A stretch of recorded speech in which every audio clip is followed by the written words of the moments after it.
Éternel, nous te disons merci ce matin. Nous te bénissons, toi le sang des saints. Toi dont la sainteté est parfaite, car il n'y a point en toi de ténèbres, il n'y a point de péché en toi.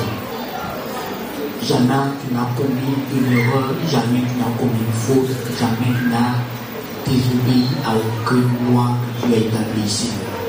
Tu vis dans une sainteté éternelle et nous voulons te bénir ce matin pour le Saint des Saints. Toi qui, par l'offrande de ton corps, nous sanctifie, nous qui avons cru en toi, Jésus-Christ, nous te bénissons, nous te célébrons, te louons, te magnifions ce matin. Merci notre Dieu pour la grâce et l'opportunité de nous tenir dans ta présence et de pouvoir te louer, te célébrer avec les autres saints que tu as sauvés par ton sang. Béni sois-tu de ce que tu permets qu'en tant que communion fraternelle, nous puissions communier avec toi, nous puissions passer du temps avec toi. Béni sois-tu notre Dieu, car tu es grand, car tu es fidèle, et ta fidélité dure à jamais, ta fidélité est pour nous, nous confions en toi une cuirasse et un bouclier. Dieu, nous te savons fidèle, tu n'as jamais manqué aucune de tes promesses, aucune de tes paroles.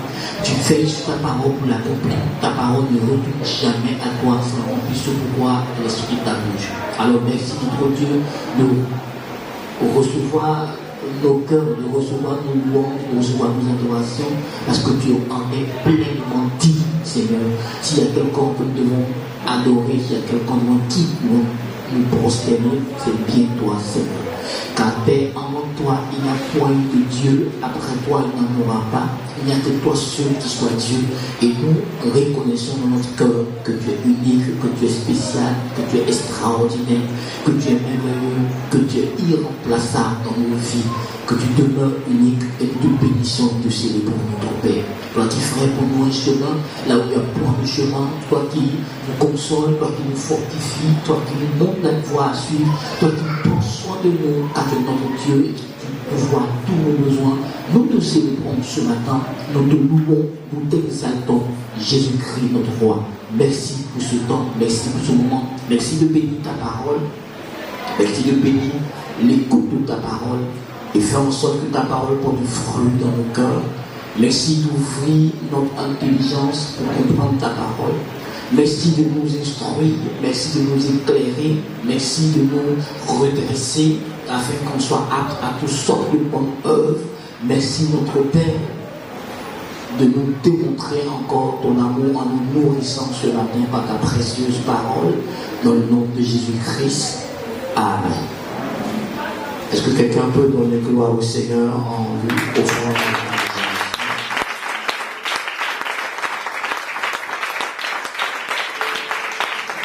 Dieu, que ça pour Dieu.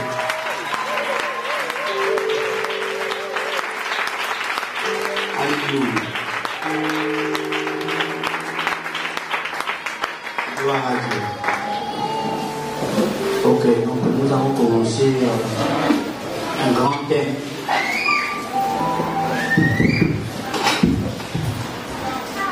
Nous allons commencer un grand thème, la maturité spirituelle.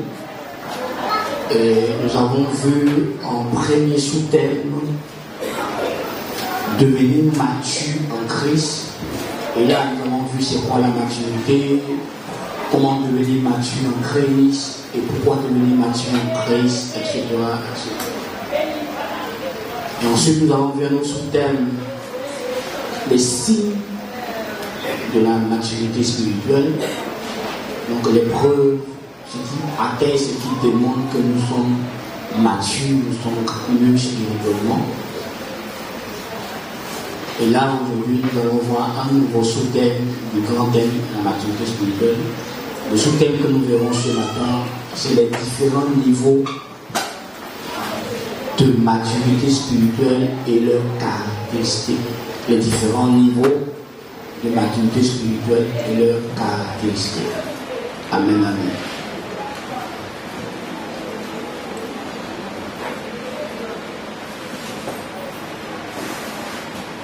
Nous devons comprendre que la maturité est la volonté de Dieu de chaque personne née de nouveau en Christ. lorsqu'une personne naît de nouveau en Christ, Dieu veut, Dieu désire, Dieu souhaite que la personne grandisse, quitte l'état du bébé pour atteindre l'état de la maturité. C'est le désir de Dieu que chacun parvienne à la statue parfaite de Christ, c'est-à-dire que chacun revêt l'image du Christ. Ça, c'est le désir de Dieu. C'est ce que Dieu veut que nous fassions. Donc, nous comprenons que la maturité spirituelle est donc une nécessité absolue de chaque croyant en Christ. Chaque croyant doit s'engager à faire tout ce qu'il y a à faire, tout ce qu'il doit faire pour pouvoir grandir, pouvoir mûrir.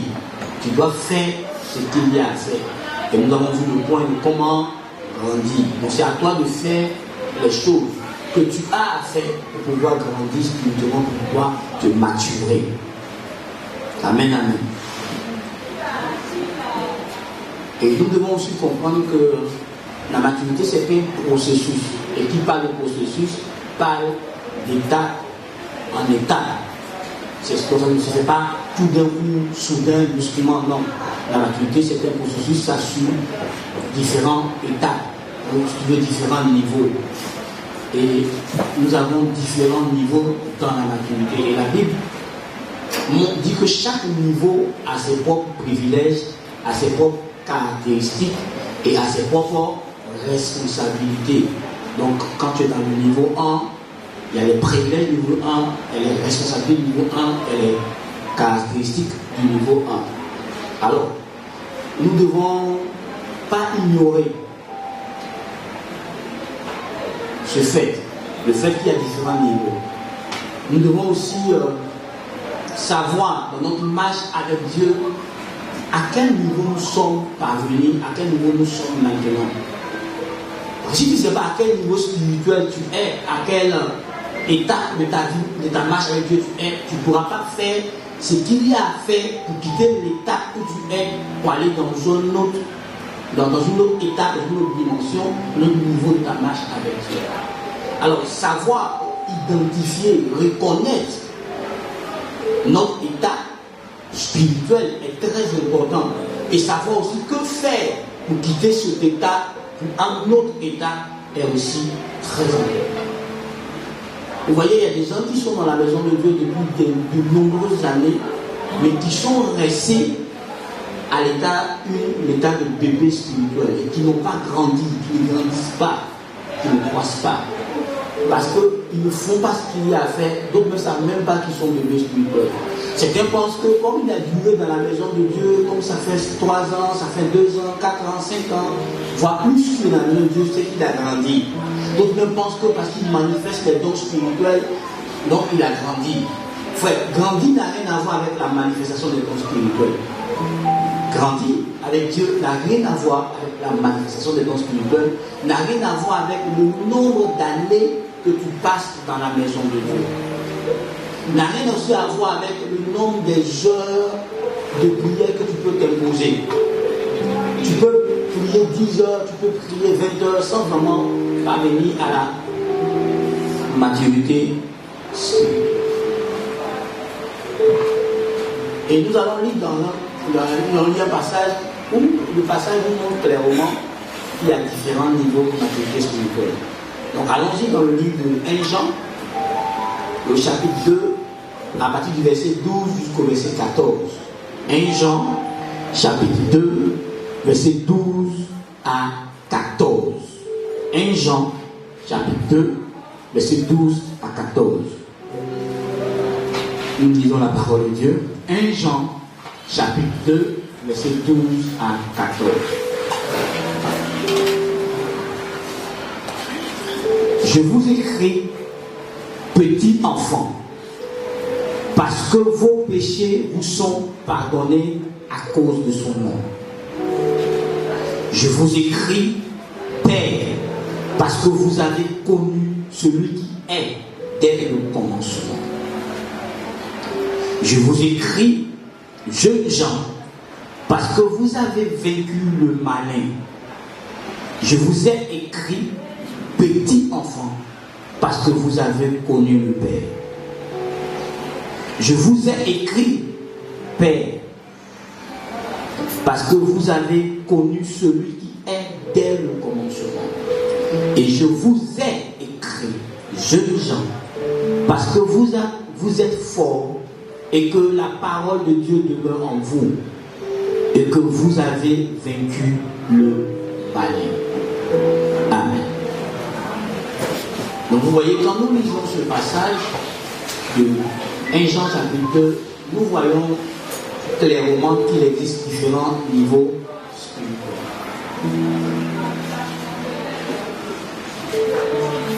Et ces niveaux spirituels présentés par Jean ici sont petits enfants, jeunes gens et pères. Petit enfant nous ramène à bébé spirituel.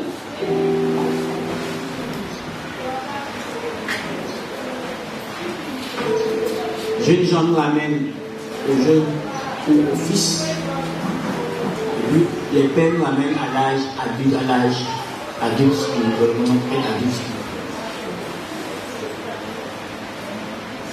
Mais comme nous avons dans l'église expliqué au préalable que quand on étudie les évangiles et qu'on observe Jésus-Christ, de la manière dont il a conduit ses disciples pour faire que les disciples accomplissent, nous découvrons qu'il a suivi pratiquement 5 phases, voire 4 phases.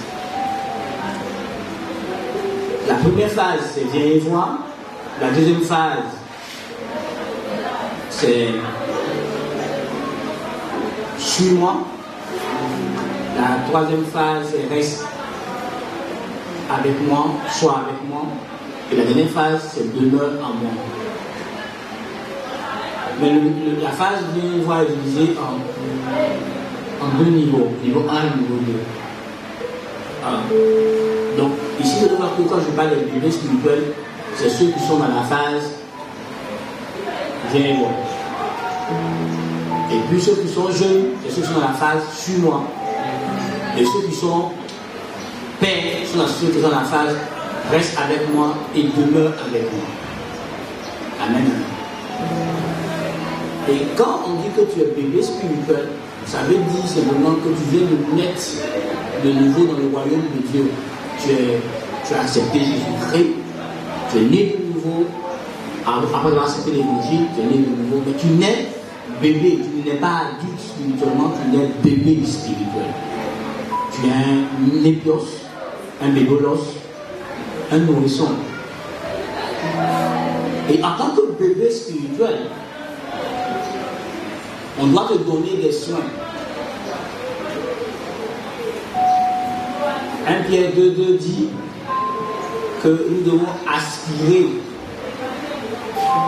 nous devons désirer ardemment le lait spirituel pour notre croissance.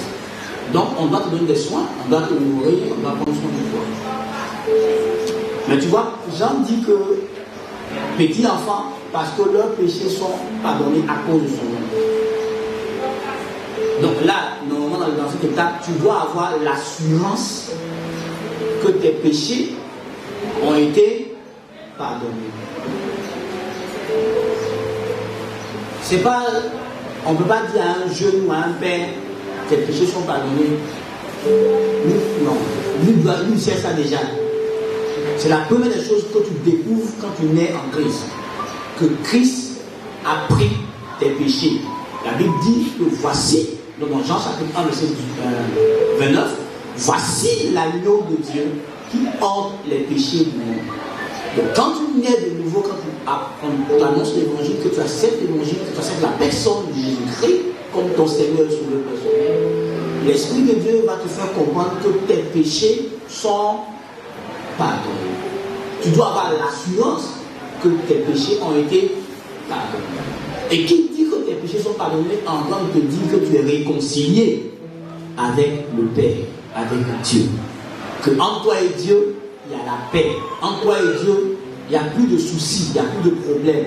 que le problème du péché a été réglé par Dieu lorsque Christ est mort à la croix. En acceptant Jésus-Christ, tu acceptes le pardon de tes péchés, la rémission de tes péchés. Peu importe les péchés que tu as commis, peu importe la noirceur de ces péchés, peu importe leur gravité, peu importe leur nombre, quand tu acceptes Jésus, tes péchés sont effacés et tu es pardonné. Donc, tu dois avoir cette assurance en tant que bébé spirituel.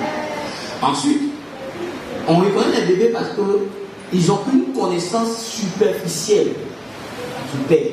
Parce que Jean écrit dans 1 Jean chapitre 2, verset 3 à 13 que je vous ai écrit parce que vous avez connu le Père. Mais au stade de bébé, tu ne connais pas le Père tel que tu dois le connaître. Tu n'as pas une révélation profonde de la personne de Dieu. Tu as juste une connaissance superficielle de Dieu. Tu commences à apprendre à savoir qui est Dieu, à connaître sa volonté. Tu commences à embrasser ce chemin pour découvrir Dieu, sa volonté et ses voies. Donc, tu ne connais pas vraiment Dieu. Tu sais qu'il y a un Dieu qui existe. Tu sais qu'il y a un Dieu qui est mort pour toi à la croix. Mais tu ne sais pas exactement qui il est. Tu ne connais pas Dieu dans sa personnalité, dans son caractère divin. Parce que tu es encore bébé. Donc quand quelqu'un est dans la maison de Dieu, après un certain nombre d'années, et qu'on se rend compte que qui ne connaît pas Dieu dans son caractère divin, nous on dit il était un bébé spirituel. Il est un bébé spirituel. Et les bébés spirituels, c'est comme les bébés naturels. Ils ont besoin de soins. Donc ils sont dépendants de ceux qui sont plus âgés que eux. Ils sont dépendants des jeunes dans la foi, ils sont dépendants des pères dans la foi. Parce que eux, ils sont enfants, ils sont bébés dans la foi. Donc ils sont dépendants des autres, ils sont dépendants de leurs soins, ils sont dépendants de leur assistance. On doit toujours rappeler à un bébé dans la foi, est-ce que tu as prié? Est-ce que tu as jeûné? Est-ce que tu as médité la Bible? On doit lui rappeler ça constamment. On doit derrière lui pour qu'il le fasse. Parce que ce n'est pas encore une habitude intégrée dans sa vie. On doit l'exhorter, l'encourager à évangéliser, l'encourager à partager sa foi, l'encourager à témoigner. Ce n'est pas quelque chose de naturel pour lui de témoigner sa foi. Il peut même oublier les heures de culte, les heures de réunion. Il peut même oublier les programmes de l'église. Et quand il vient à l'église, il vient pour écouter la parole. Et dès que la parole finit, tu vas le voir, c'est poussé. Si les membres qui sont âgés, les membres qui sont un peu plus matures que lui, ne s'approchent pas de lui pour commencer à tisser des relations avec lui, ce n'est pas lui qui le fera. Lui ne le fera pas. Lui vient d'être écouté pour la parole de Dieu. Il s'échappe. Et il n'a pas l'habitude de passer du temps dans la présence de Dieu. Il n'est pas habitué à ça. Donc quand il a fait l'effort d'être le culte là, quand le culte dit c'est fini, il cherche sa route pour aller où il doit aller. Il ne s'intéresse pas encore à la vie de l'église. Il ne s'intègre pas à la vie de l'église. Il ne participe pas pleinement aux activités de l'église. Non. Et ça, ce sont des signes que tu saches que cette personne-là est encore dans l'état enfant et encore un bébé spirituel.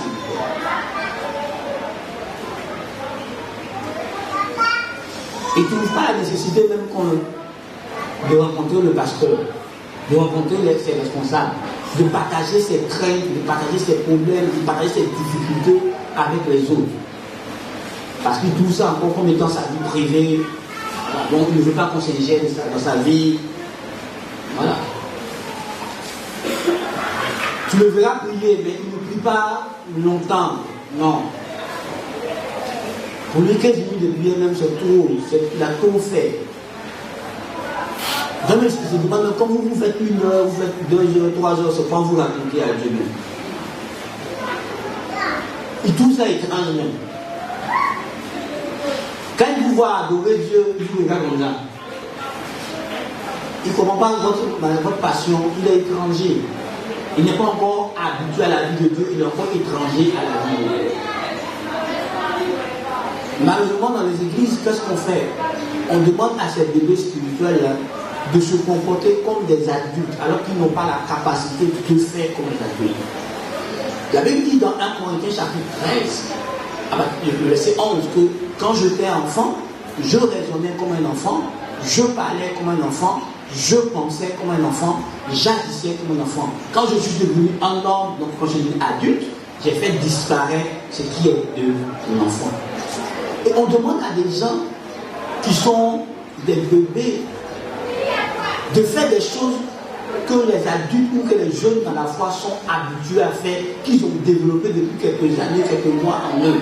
On demande à des bébés de faire comme eux, d'agir comme eux, de réagir comme eux. Souvent on se scandalise parce qu'un bébé a vomi sur lui spirituellement, parce qu'un bébé a fait popo sur lui spirituellement, parce qu'un bébé pleure, crie, se plaint. Les adultes en griffe dans la foi sont scandalisés. Tu es scandalisé pourquoi? Parce qu'un bébé a se manifester. Non, tu ne dois pas être scandalisé. Tu dois juste comprendre que c'est un bébé qui a encore besoin de toi. Tu as besoin de l'aider, de pouvoir faire ce qu'il a à faire pour qu'il grandisse, pour qu'il nourrisse. Mais qu'est-ce qui fait que nous sommes scandalisés? C'est qu'on regarde, il a passé combien d'années dans la maison de Dieu? Donc quand quelqu'un qui a fait par exemple 10 ans, 15 ans a des réactions de bébé, souvent ça nous secoue. Mais qu'est-ce que vous avez fait pour qu'il devienne adulte?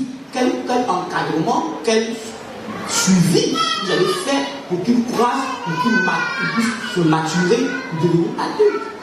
Il est bébé, c'est normal. Ouais, quelqu'un n'appelle pas un père pour dire, est-ce que tu vas aller à l'église? Non. C'est intégré dans son programme. Il sait qu'il doit venir au culte, il souhaite venir à ses réunions, c'est intégré dans son agenda, dans son programme. Ça fait partie de sa vie. C'est au bébé qu'il faut rappeler, c'est au bébé qu'il faut appeler pour dire il faut faire tout, faire des fois, on peut faire dimanche. Il devrait lui souhaiter la dimanche, il ne vient pas. Parce qu'il est encore bébé. Vous comprenez? Les bébés n'ont pas fait l'expérience de la parole de Dieu, de la parole de justice. Donc ils n'ont pas la capacité de discerner entre le bien et le mal. Et si nous lisons Hébreux chapitre 5, verset 14, nous le trouverons là-bas. Ils n'ont pas cette capacité de discerner entre le bien et le mal. Parce qu'ils sont encore bébés. Ils n'ont pas encore fait l'expérience de la parole de justice. Ils n'ont pas encore une profondeur de connaissance. Donc, ils ne savent pas faire la différence entre la vie de l'esprit et la vie de la chair. C'est ça que tu peux les voir se comporter comme des païens. Malgré qu'ils ont accepté Christ, malgré même que le Saint-Esprit vit en eux, mais ils n'ont pas encore soumis complètement leur vie au leadership, au contrôle du Saint-Esprit. Ils ne sont pas encore entièrement dirigés, entièrement conduits par l'Esprit. Donc, de temps en temps, le plus souvent, tu les verras manifester les œuvres de la chair. Les œuvres de la chair sont encore bien écorcées, bien prononcées dans leur vie, malgré que le Saint-Esprit est là. Parce qu'ils sont encore bébés spirituels. Ils réagissent, ils pensent, ils agissent selon les pensées humaines et non selon la parole de Dieu, non selon la pensée de Dieu. Parce qu'ils sont encore bébés spirituels. Ils ont du mal à comprendre les choses spirituelles. Parce que leur discernement n'est pas encore poussé. Donc quand tu leur parles de choses spirituelles, tu dois t'arranger à leur parler dans un vocable particulièrement humain pour qu'ils le comprennent. Mais si tu restes dans un vocable uniquement spirituel, ils ne comprennent pas ton charabia. Alors vous comprenez qu'ils ne comprennent pas ce qu'on fait. Ils ne comprennent pas la vie de Dieu. Ils ne comprennent pas. Tu vois, un bébé spirituel peut dire, mais pourquoi tu payes ta dîme? Pourquoi tu fais trop d'offrandes? Pourquoi tu passes trop d'heures dans la maison de Dieu? Tu n'as pas autre chose à faire. Pourquoi tu vas tous les cultes? Même quand tu es fatigué, tu fais l'effort dans le culte. Mais pourquoi tu fais ça? Parce qu'il ne comprend pas pourquoi toi, tu quittes au boulot, malgré ta fatigue, tu caresses tous les embouteillages d'Abidjan pour venir forcément au culte des soirs. Et puis, il est étonné que tu veux forcément prendre le culte. Parce que le culte de soir, même si tu dois le prendre en cours, même si tu dois venir vers la fin du culte, pour toi c'est important d'être présent au culte. Lui, il ne comprend pas ça. Nous ne comprenons pas que tu es malade et que tu veux t'es forcé avec tes migraines, avec tes douleurs, avec ton mal à venir à l'église. Il ne comprend pas. Et toi, tu ne dois pas réagir en colère quand il te dit ça, tu dois lui expliquer. Tu dois l'aider à comprendre. Frère, le bébé spirituel, il est instable. Éphésiens 4, verset 14 dit, afin que vous ne flottez point à tout vent de doctrine. Le bébé spirituel, il est instable. Il peut être emporté par tout vent de doctrine. Il est instable spirituellement. Il n'est pas encore fondé et enraciné dans la parole de Dieu, ni dans l'amour de Dieu. Il est encore instable. Donc n'importe quel faux enseignement peut l'emporter. Un mensonge du diable, que le diable lui donne en vision, que le diable lui donne en songe, ça peut l'emporter. Parce qu'il n'a pas encore renoncé. Vous comprenez? Il n'a pas encore renoncé aux choses du monde. Il continue de se conformer aux choses du monde. Il n'a pas encore une vie consacrée réellement. Il n'est pas encore devenu un sacrifice vivant, saint et agréable à Dieu. Il se conforme toujours encore au siècle présent. Son intelligence n'est pas renouvelée. Donc il n'est pas encore transformé par le renouvellement de son intelligence. Donc il n'a pas la capacité de discerner ce qui est bon, ce qui est agréable, ce qui est parfait aux yeux de Dieu. Donc le diable peut donner un faux songe sur son pasteur, sur un frère en Christ, il va croire le songe là. Parce qu'il n'a pas la capacité de discerner. Il peut entendre des voix, il peut faire des expériences qui n'ont rien à voir avec la Bible, et il va croire que ce sont des expériences spirituelles. Et quand on lui dit que ce n'est pas une expérience spirituelle, il va s'offusquer. Parce qu'il pense qu'il a sorti le diable le diminué et autres. Alors que ce qu'il est en train de vivre là, c'est une expérience spirituelle démoniaque de laquelle on le séduit. Frère, si tu es encore instable dans ta marche avec Dieu, dans ta vie chrétienne, tu ne sais pas où tu t'en vas, tu ne sais pas pourquoi tu es en Christ, tu ne sais pas ce que Dieu attend de toi. Frère, tu es un bébé. Tu es un bébé. Même si tu as fait 10 ans à l'église, tu es un bébé. Parce que tu ne sais pas ce que Dieu attend de toi. Tu ne connais pas la volonté de Dieu pour ta vie. Tu ne sais pas où Dieu, le plan, tu ne sais pas où tu vas avec Dieu. Tu ne sais pas pourquoi tu es en Christ. Tu fais quoi à l'église? Tu ne sais pas pourquoi tu dois être à l'église. Pourquoi tu dois côtoyer tes frères en Christ. Pourquoi tu dois pratiquer la parole de Dieu. On va t'expliquer toujours tout ça. C'est que tu es encore un bébé.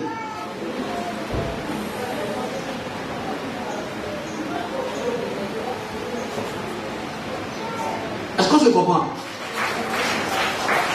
Un bébé spirituel, il est centré sur lui-même. Il est égoïste. Il est centré sur lui-même. Il n'a pas le temps de voir comment il peut être utile à sa communauté. Comment il peut être utile à l'église. Comment il peut être utile à Dieu en dehors de l'église. Donc, se disposant de Dieu pour que Dieu l'utilise pour gagner des âmes. Il est centré sur lui-même. Le pasteur n'a qu'à prier pour lui. Le pasteur n'a qu'à faire lui avancer. Le pasteur n'a qu'à prier va avancer. Tout c'est lui. Même quand il passe ses propres prières, il n'a pas le temps d'intercéder pour les autres. Il ne peut pas laisser prendre 3 jours de jeûne qui priait pour Aya. Non. Lui prie pour lui seul. Aya n'a qu'à prier pour elle. Il se soucie de personne. Est-ce que celui-là est grandi spirituellement? Celui-là va à l'église, c'est pas son problème. Il trouve que tu es grand, que tu fais ta vie chrétienne toi-même. Il est centré sur lui. Lui, son bien-être, tout c'est lui. Donc il ne comprend pas quand le pasteur dit on doit aider tel frère, on doit faire telle chose. Attends, le pasteur veut quoi? Parce qu'il ne comprend pas. Et les autres qui le font se plaignent. Mais pourquoi lui il ne le fait pas? Mais c'est simple, c'est un signe indicateur qu'il n'est pas bébé. Dans la famille, tu as jamais un bébé s'occuper qui dans la maison? Hein? Non, nous. Quand le bébé vient au monde là, tout le monde lui prête attention à qui? Répondez. Personne. Pendant des mois et des mois, nous tous, on est à ces petits soins. Papa, maman, grand frère, tante, oncle, grands-parents, tout le monde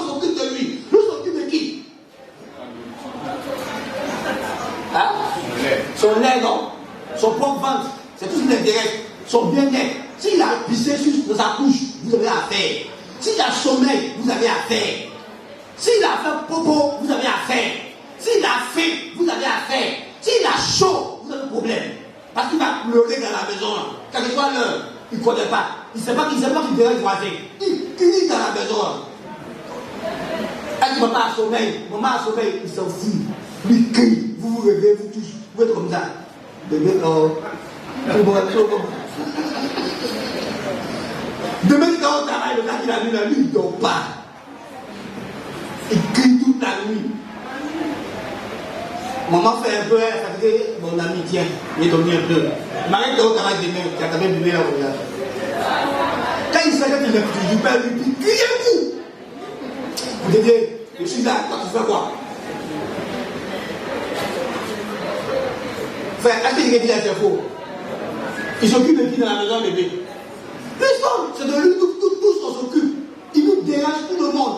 Mais tu es obligé de le supporter, de l'accepter, de le tolérer. Parce qu'il était un bébé. Voilà. La vie naturelle nous apprend ça. Dans le spirituel, c'est la même chose. Quand quelqu'un naît, il ne sait rien de la vie du royaume. C'est à vous de vous occuper de lui. C'est à vous de l'apprendre comment obéir à Dieu. C'est à vous d'être mature, de vous investir en lui, de l'instruire, de l'enseigner, de l'éclairer, de le soutenir, de le supporter, de prier pour lui, de l'aider pour qu'il croisse. Vous devez l'aider. Non, lui seul. Si vous ne faites rien, 10 ans après, il va rester dans l'état des bébés. Vous donnez.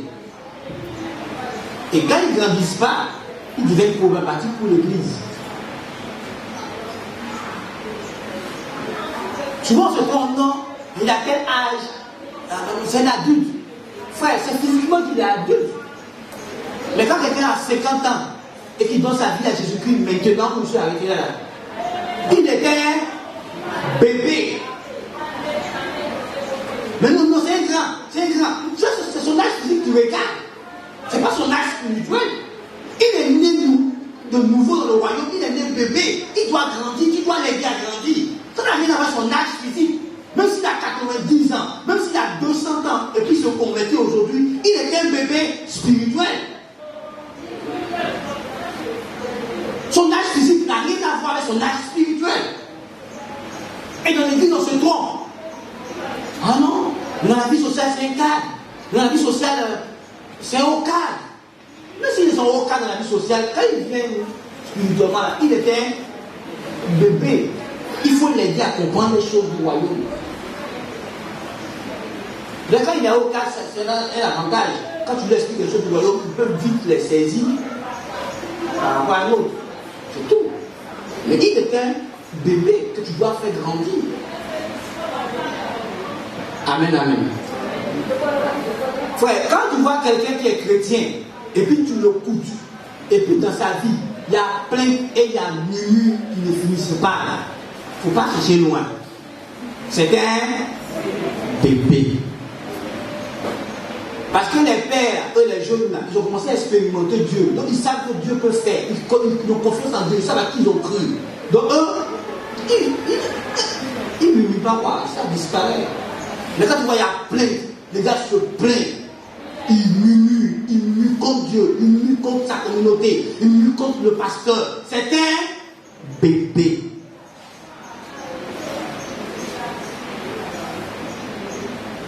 Sinon, moi, je sais que par exemple, les épreuves sont normales.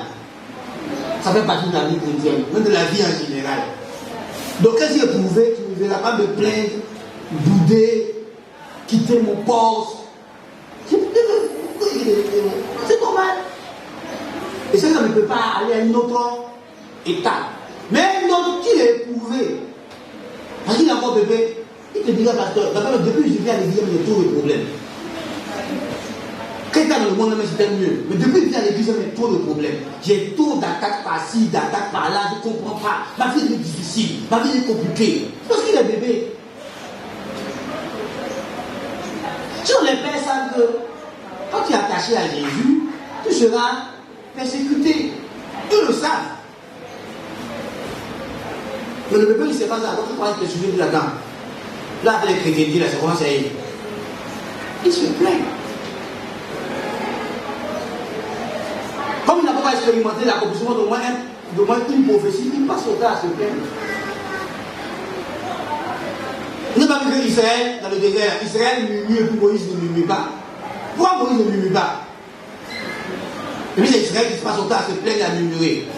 Parce que Moïse connaît Dieu. Israël ne connaît pas Dieu. Alléluia. Ah, à quel stade tu es? Elle est derrière le stade de bébé, tu vois que tu es dedans, tu vois que tu as dépassé. Mais là, on en a un voyage, quoi. Il y en a qui vont rester, sinon ça rend compte que son bébé va rester là.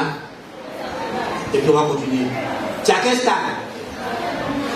Est-ce qu'on te supplie pour prier? Est-ce qu'on va veiller sur toi pour prier? Est-ce qu'on doit veiller sur toi pour méditer la parole de Dieu? Ou de toi seul, tu es autonome, tu pries, tu médites, tu es autodiscipliné. Et chaque jour tu pries, chaque jour tu médites, de jour comme de nuit, parce que tu es autodiscipliné. Est-ce que ton pasteur doit mettre sur pied une surveillance pour que tu vives bien, ou de toi-même tu as plus conscience, donc tu vis dans la sainteté. Toi-même tu développes ta vie de sainteté, tu développes ta vie de sanctification, où on doit te surveiller. On doit mettre un frère derrière toi, une soeur avec, pour t'empêcher de vivre dans le péché. Qu'est-ce qu'on doit faire? On doit te surveiller ou on doit te laisser libre? Parce que tu es assez mature pour comprendre que le péché est toi, pas camarade, n'est pas ami. Qu'est-ce qu'on doit faire? Frère, si le pasteur doit te surveiller, si un frère en Christ doit te surveiller, si tu vis dans la sainteté, tu as besoin de la présence d'un pasteur, tu as besoin de la présence d'un frère en Christ, tu es un bébé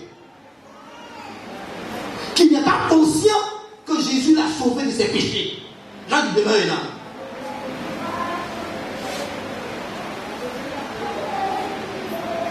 Si le pasteur doit te supplier, si un frère en Christ qui est mature doit te supplier, doit te motiver d'abord à un niveau très élevé avant que tu obéisses à un commandement de Christ, tu es un bébé. Parce que si le ministère que l'Esprit de Dieu rend en toi n'est pas suffisant pour pratiquer la parole de Dieu, et que tu as besoin que quelqu'un te supplie d'abord, à la limite quoi, pour que tu appliques la parole de Dieu, frère, tu es un bébé. Viens, on va prier, viens, on va méditer, viens, on va faire ceci, viens, on va faire cela, allons évangéliser. Frère, tu es un bébé. Là, on va te supplier. Oh, vous savez, je vais créer problème à des gens ce matin. Ceux qui pensaient qu'ils étaient vieux dans la foi, sont en train de voir qu'ils ne sont pas vieux. Leur atterrissage sera brutal. Non, frère. C'est toi dans le quartier, c'est toi à l'église. Tu es en conflit avec tout le monde. Pour un oui, pour un rien, tu es frustré. Pour un oui, pour un rien, tu es attristé. Pour un oui, pour un rien, tu es frustré. Le pasteur ne m'a pas salué, le pasteur n'a pas fait comme ci, ta soeur en Christ m'a regardé comme ça, je suis frustré pour ça. Tu es un bébé. Sinon, les jeunes et les pères, ils savent que ça fait partie de la vie chrétienne. Puis c'est normal. Non, non, non. Hein? Et puis moi, mon problème, et puis personne ne regarde mon problème, et puis moi, mon problème. Attendez, frère. Quand tu es au problème de qui? Les bébés se libèrent rien. Donc, quand tu vois le problème de qui? Tout le monde a des problèmes. Même celui que tu vas lire. Il a des challenges, il a des défis et des difficultés de traverser. Mais parce qu'il a grandi dans sa mentalité, parce qu'il a grandi dans sa foi, tu as l'impression qu'il n'a pas de problème, qu'il n'a pas de challenge. Parce qu'il sait simplement se décharger sur Dieu. Et toi, tu ne sais pas te décharger sur Dieu. Tu passes ton temps à charger soucis, tu passes ton temps à charger inquiétude, alors que Jésus est dans ta vie. Et que tu peux te décharger sur lui de tous tes soucis et tes fardeaux pour qu'il prenne soin de toi. Tu dis non, Jésus est là, mais je vais régler ton problème moi-même. Donc tu es angoissé, tu es stressé, tu es troublé parce que tu es un bébé. Donc tu ne sais pas te confier à Dieu. Tu ne sais pas en t'en remettre à Dieu.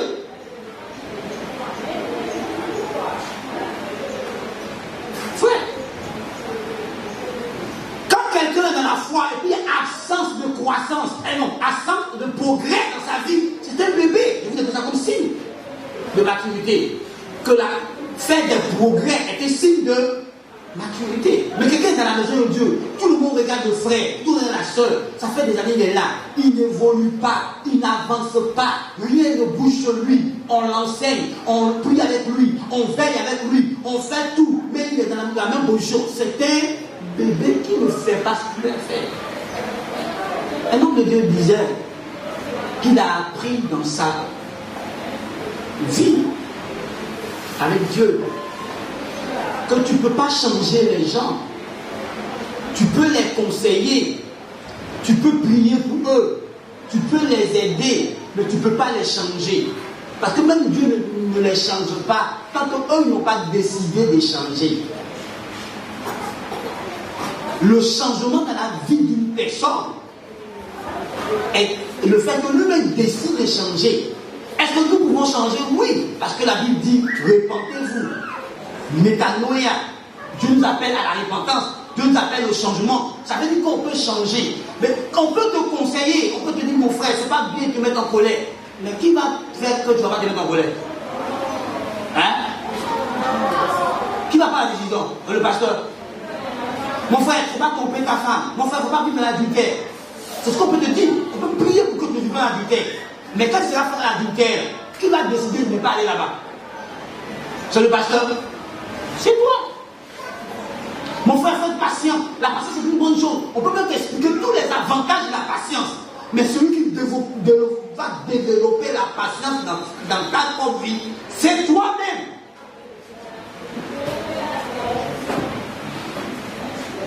Parce que regardez autour de nous. Dieu est capable de nous changer. Mais pourquoi on ne change pas doucement? Mais chacun doit travailler en accord avec le Saint-Esprit, accepter que le Saint-Esprit produise le changement dans sa vie. Or, les bébés spirituels, ils ne sont pas ouverts à ça. Ils s'opposent au changement. Ils veulent que les choses soient comme ça est. Non, frère, ça doit changer. Dieu, il a un objectif, il veut qu'il rende semblable à Jésus-Christ. Donc, il connaîtra plusieurs changements. Et tu dois t'ouvrir au changement. Personne ne fera ce changement pour toi. Alléluia. Les bébés spirituels ne savent pas qui ils sont en Christ. C'est qui ils sont en Christ, ce qu'ils possèdent en Christ, leur identité en Christ, leurs droits en Christ, leur position en Christ. Ils ne le savent pas. Quand vous les voyez trembler devant le diable, ils ont peur des sorciers, ils ont peur des démons, parce qu'ils ne savent pas qui ils sont. Ils ne savent même pas que c'est eux qui sont les autorités du diable, qui ont l'autorité sur le diable, que le diable les reconnaît comme leur autorité, que le diable est disposé à obéir à leurs ordres, parce qu'ils ont le pouvoir sur lui. Mais ils ne savent pas.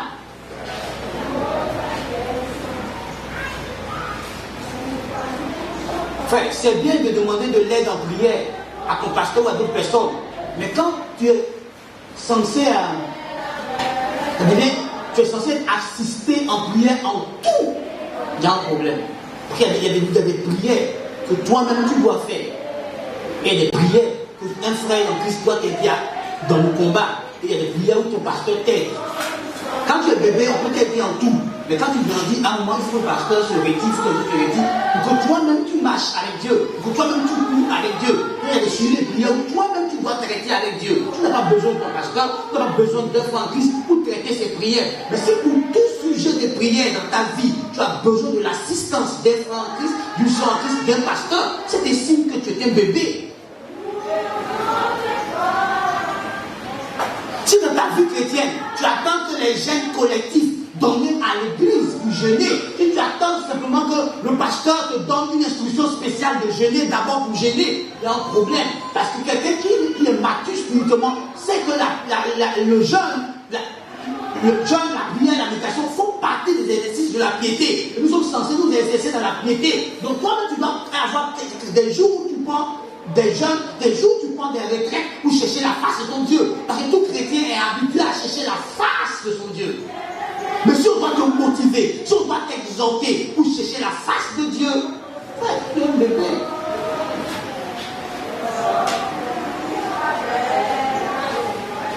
Si on doit t'exhorter à renoncer aux œuvres mortes, aux rudiments de la parole, les rudiments basiques de la parole de Dieu, tu es un bébé.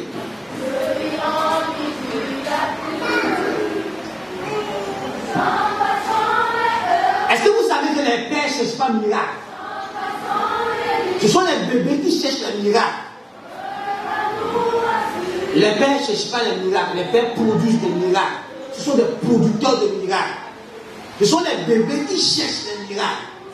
Ce sont les bébés qui courent derrière le miracle. Les pères ne courent pas derrière le miracle. Nous verrons tout à l'heure. Donc derrière quoi les pères courent? Donc si tu cours derrière le miracle, tu es un bébé.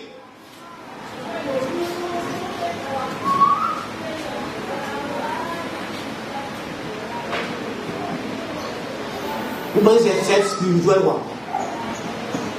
Quand je suis spirituel, on cherche l'intervention divine.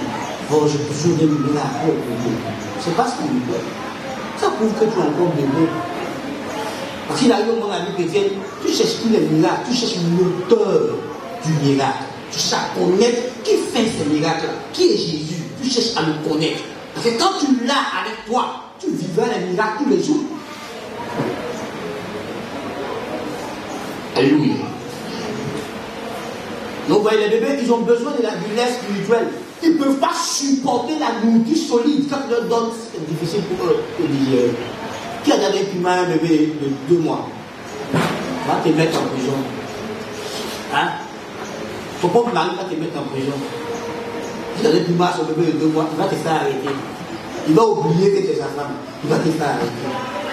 Parce qu'on va dire que c'est prémédité, ça c'est de l'assassinat. C'est que tu as voulu tuer l'enfant là. Pauvre. Donc, pas d'un nourriture solide au bébé. Hein, il y a des choses profondes de la parole de Dieu que tu peux expliquer à un bébé spirituel. Il ne comprend même pas de quoi tu parles. Frère, est-ce que tu es un bébé? Si tu as un bébé, tu restes là, nous on continue, nous mettons nous suivre.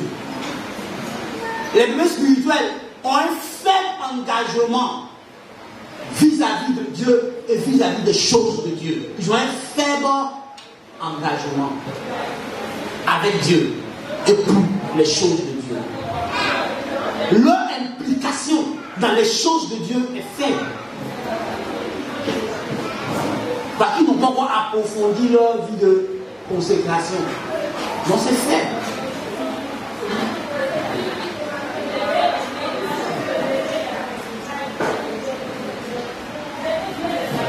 Mais leur implication dans les choses de la vie est plus grande que leur implication dans les choses de Dieu. Pourquoi? Parce qu'ils n'ont pas encore fait du royaume de Dieu leur priorité. Donc ils ne cherchent pas ça en priorité.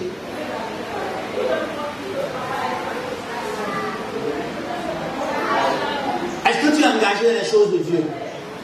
Est-ce que tu vas en profondeur avec Dieu?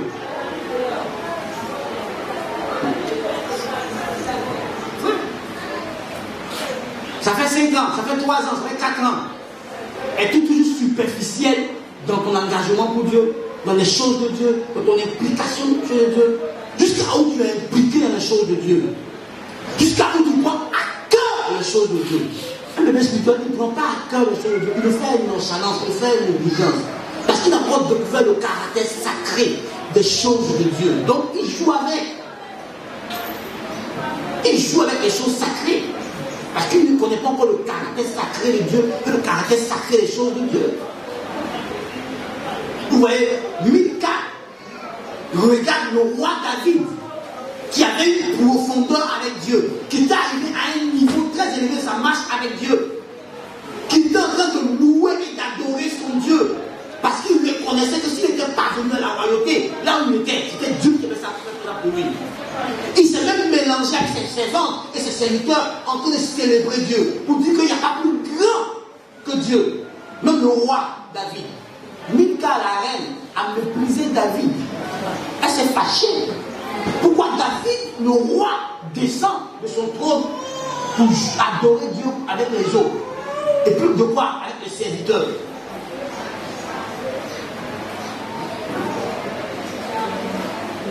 Mais David, lui, savait ce que c'était la louange et l'adoration. Il savait la place que la louange et l'adoration avaient dans le cœur de Dieu. Donc célébrer Dieu était naturel pour lui. Mais elle tenait compte de son titre de reine.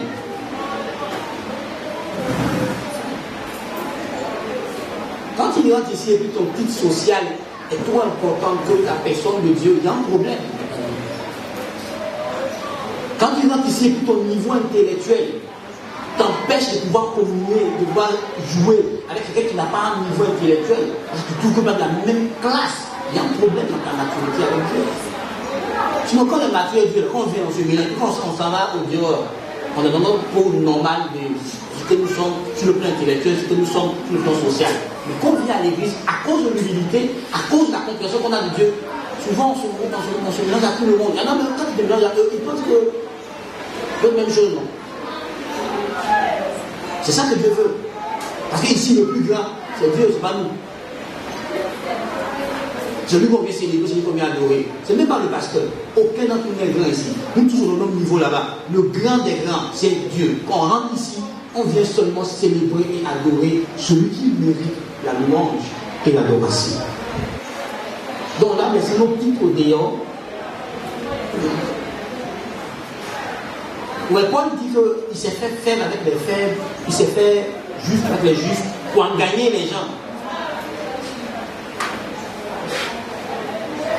Jean-Paul, c'était un très grand intellectuel. Mais avec les barbares, il faisait comme un barbare pour pouvoir les gagner pour Christ. Sans perdre ce qu'il est, quoi. Donc, il peut parler avec le mot Nushi, sans perdre ce qu'il est, pour pouvoir les gagner.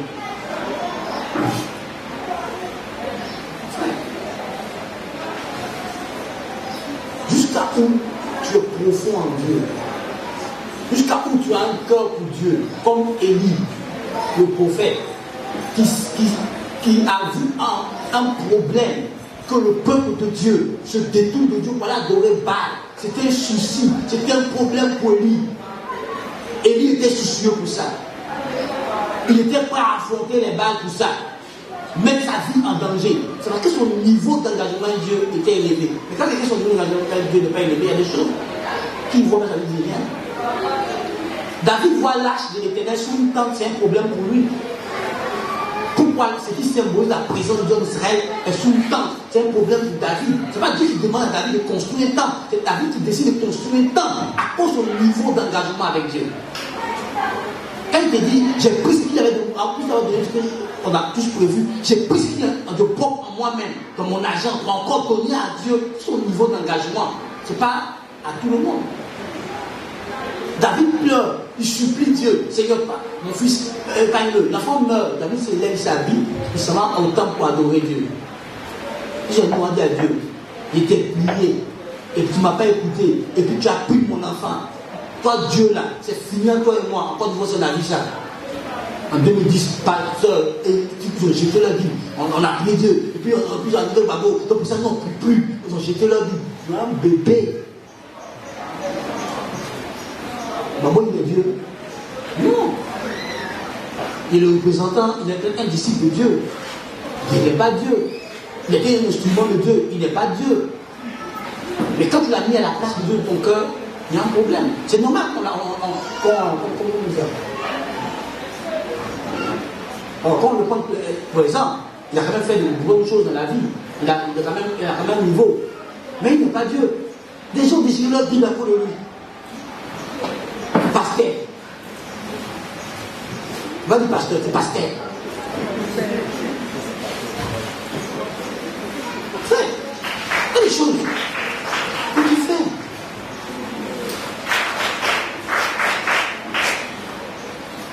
Ok. Comme je ne vais pas citer toutes les caractéristiques, au moins que ces caractéristiques-là te font comprendre. Si tu es encore bébé, c'est pas grave, mon frère. Hein? Dis à ton voisin. Si tu es encore bébé, c'est pas grave. Dis-lui. Hein? C'est pas grave. Pourvu que tu comprennes que tu dois grandir. Et que tu fasses ce qu'il faut pour grandir. Hein? Tu peux grandir. Tous ceux qui ont grandi là ont été d'abord bébés. Hein? Quand un bébé a un privilège dedans, le pasteur a vos soins, mais il ne va pas rester tellement à tes soins. Hein? Là, il y a un moment là, on te dit, mon frère, il faut grandir puis avoir.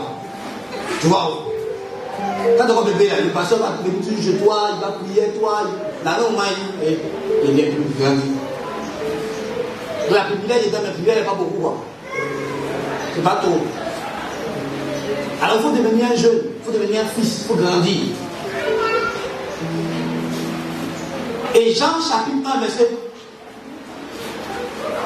12, verset 2. Jean chapitre 2, verset 13 à 14. Dans Jean chapitre 2, verset 13 à 14, notre débat, Jean dit, ils ont vaincu le malin. Au verset 13 au verset 12. Il dit, je vous écris, jeunes gens, parce que vous avez vécu le malin. Ça veut dire quoi? Ça veut dire que ceux qui sont jeunes ont commencé à s'approprier pleinement la victoire de Christ à la croix. Ils ont commencé à grandir. Ils ont grandi. Donc ils sont parvenus à un stade où ils vivent la victoire de Christ sur le diable. Le diable n'arrive plus à remporter des victoires dans leur vie. Pourquoi? Jean dit une autre caractéristique. Il dit, vous êtes forts. Au verset 14, il dit, vous êtes forts. Donc ils sont affermis, ils sont stables, ils ont de la sagesse maintenant. À ce niveau de sagesse qui les rend forts. Ils sont forts, ils sont stables. En d'autres termes, ils ont commencé à être enracinés dans l'amour de Dieu et dans la parole de Dieu. Ils ne sont plus à tout vent de doctrine. Ils ne sont pas emportés, ils ne sont pas flottants et emportés à tout vent de doctrine. Ils ont commencé à s'enraciner. Pourquoi? Parce que normalement, si on prend ce que nous fait ici, là, après 3 ans d'encadrement, tu es fort. Tu es fort. On t'a appris à prier, la prière devient une habitude pour toi, méditer devient une habitude pour toi, jeûner devient une habitude pour toi, la communion devient une habitude pour toi. C'est ça non? Hein, Timothée? Timothée, tu vas en prendre là-bas. Donc si tu es habitué à prier, tu es habitué à méditer, tu peux te défendre contre le diable. Fort, ouais. Tu deviens fort. Donc frère, si tu n'es pas fort, c'est pas bon. Et on dit une chose, une autre caractéristique que Jean révèle des jeunes, il dit, la parole de Dieu demeure en eux. Là on peut le lire, non?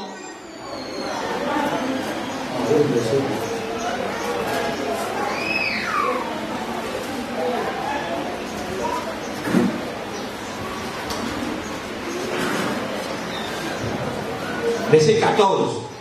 Il dit, je vous ai écrit, Père, parce que vous connaissez celui qui est dès le commencement, je vous ai écrit, jeunes gens, parce que vous êtes forts et que la parole de Dieu demeure en vous et que vous avez vaincu le diable. Donc vous voyez, la parole de Dieu demeure en. Donc quand j'écoute la parole de Dieu, là, il faut voir. Il la reçoit et puis il la garde en eux. Or, quand David pose la question à Dieu, comment le jeune homme peut-il rendre plus son sentier? Dieu dit, c'est en se posant d'après sa parole. David dira à Dieu au verset 11 du psaume 119, je sais ta parole dans mon cœur, afin de ne point pécher. Donc, eux, ils gardent la parole de Dieu. Donc, ils commencent à voir dans leur vie la manifestation du fruit de l'esprit. Les jeunes spirituels, on commence à voir dans leur vie quoi? La manifestation du fruit de l'esprit. Parce qu'ils gardent la parole de Dieu. Parce que la parole de Dieu qui leur a enseigné demeure en eux. Donc on commence à voir dans leur vie des résultats de la parole qui produisent le caractère de Dieu, le fruit de l'esprit. Ils commencent à montrer la joie, l'amour, la patience, la maîtrise de soi, l'humilité, etc., etc. On commence à voir ça se manifester dans leur vie. Donc si tu es là et qu'on ne voit pas le fruit de l'esprit, en train de se manifester, ou se manifester. C'est comme si dans la classe des bébés, c'est pas la classe des jeunes. n'est pas au stade des jeunes, mais au stade des pères. Le fruit de l'esprit doit commencer à être visible dans ta vie. Les jeunes commencent à découvrir pleinement et progressivement leur position en Christ, leur identité en Christ. Ils commencent à savoir qui ils sont en Christ, ce que Jésus a fait d'eux, ce que Jésus a fait pour eux. Ils commencent à réaliser ce qu'ils sont devenus en Christ. Par le sacrifice de Christ à la croix, par l'œuvre achevée de Christ à la croix. Ils commencent à réaliser, à comprendre, à découvrir progressivement leur identité spirituelle, leur position dans le Seigneur. Si tu demandes à quelqu'un qui tu es en Christ et puis c'est pas qui il est en Christ, il ne faut pas t'offusquer, mon frère. Ça te dit qu'il a un bébé, donc tu dois l'aider à découvrir qu'il est en Christ. Amen. Amen. Frères et sœurs, les jeunes commencent à ne plus tâtonner, à ne plus vaciller dans leur foi. Les bébés, oui, eux, ils vacillent dans leur foi parce qu'ils n'ont pas encore grandi dedans. Mais les jeunes commencent à s'affermir dans leur foi. Puisqu'ils se nourrissent de la parole de Dieu, et la parole de Dieu commence à alimenter, à nourrir, à développer leur foi. Donc tu commences à voir que leur foi devient plus ferme, plus solide. Ils ne sont plus en proie à trop de doutes, à trop de peur. Leur assurance en Dieu commence à être posée. Parce qu'ils grandissent par l'obéissance et la connaissance de Dieu. Donc tu vois, si je croise un chrétien qui me dit, ça fait baisser que je suis chrétien. Pour moi, automatiquement, j'ai l'impression d'être en face d'un père. Parce que baisser dans le marche avec Dieu, mon frère, quand tu as voulu témoigner de partager, ma fille, quand elle me dit, j'ai versé quand de ministère, versé quand je suis pasteur. Là, elle me dit, ah, c'est que c'est un vrai. Là, quand il voit que tu as du mal à croire en Dieu et aux promesses de Dieu, avec versé quand de ministère, versé quand de marche avec Dieu, je comprends que tu n'as pas grandi. Tu n'as pas grandi. Frère, est-ce que tu vacilles encore dans la foi? Est-ce que ta foi est en train de devenir solide, à se solidifier? Frère, parce qu'il y a eu un moment dans la vie chrétienne où on ne doit plus tâtonner dans la foi. On doit être sûr de Dieu, sûr des paroles de Dieu, sûr de notre Christ, sûr de la parole de Dieu, de la véracité de la parole de Dieu, sûr de ce que nous croyons de la Bible. Mais si après combien d'années tu continues de vaciller dans ta foi, tu continues de douter de Dieu et de la capacité de Dieu à faire des choses pour toi, mon frère, c'est pas bon. Ma soeur, c'est pas bon. Tu dois faire en sorte que ça ne soit pas ainsi.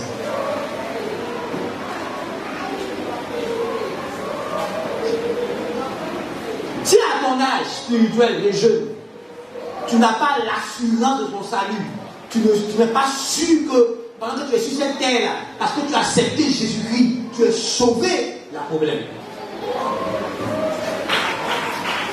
Si tu attends d'être au ciel pour savoir si tu es sauvé, il y a un problème. C'est ici là, que tu dois avoir cette certitude, cette assurance maintenant.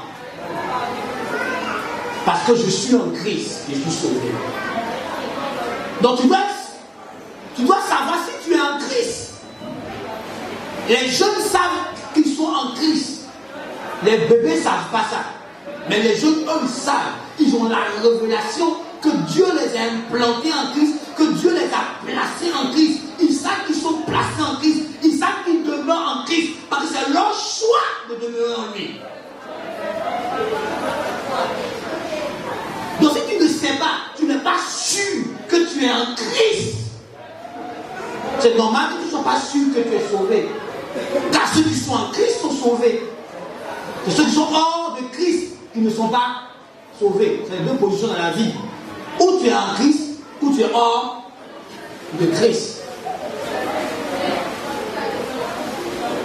Es-tu en Christ? ton amen est faible. Hein? Es-tu en Christ?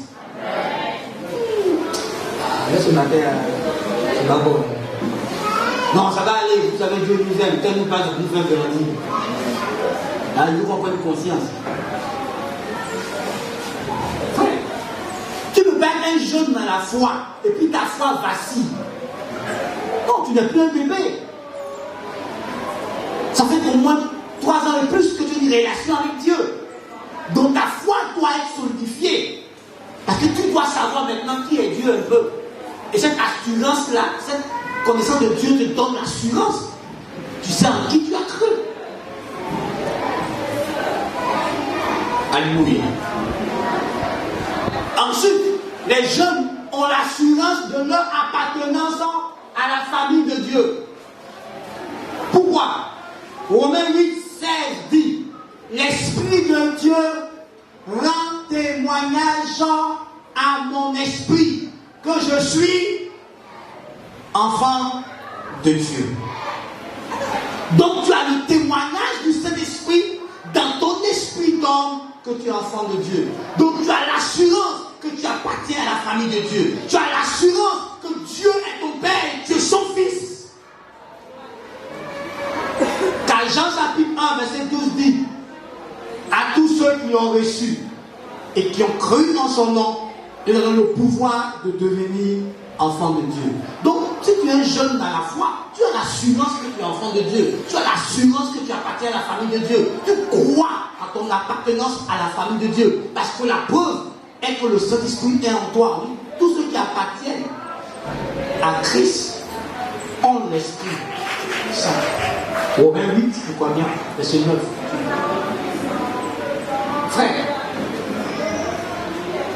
Frères et sœurs,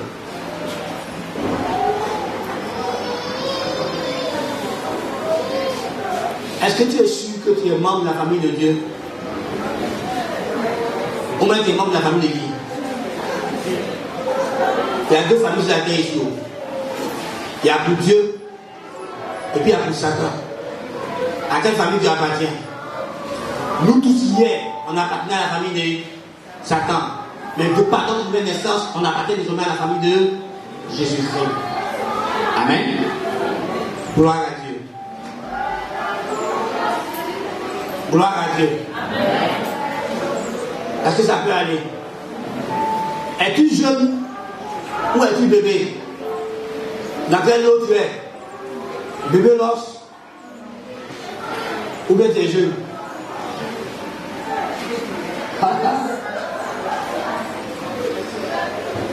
Les jeunes ont commencé à être conduits par l'esprit parce qu'ils ont appris à marcher sous l'autorité de l'esprit.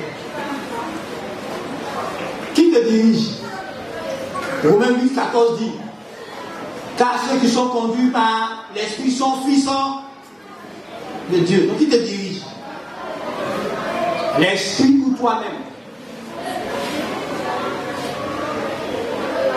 Donc, si c'est l'esprit, c'est bien, tu es un fils de Dieu.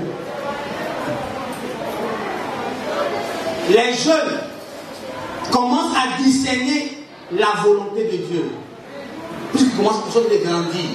Donc leur intelligence commence à être renouvelée. Ils commencent à ne plus se conformer aux choses du siècle présent. Ils commencent à approfondir leur intimité avec Dieu. Donc ça leur permet de commencer à discerner ce que Dieu veut de ce que Dieu ne veut pas. Frère, est-ce que tu as un stade où tu commences à reconnaître un peu la volonté de Dieu? Ou même tu ne reconnais pas du tout la volonté de Dieu? Si tu ne reconnais pas du tout la volonté de Dieu pour toi et pour les hommes, tu es un bébé. Mais si tu as commencé à grandir, forcé, il y a certaines volontés de Dieu que tu commences à reconnaître, à discerner, des volontés spécifiques de Dieu pour toi, des volontés pour tous les hommes. Tu commences à reconnaître ces volontés. Voilà, comme le temps nous presse, on va continuer avec les pères dans la foi. Ce n'est pas toutes les caractéristiques que je donne, c'est quelques caractéristiques pour qu'on puisse reconnaître où nous en sommes.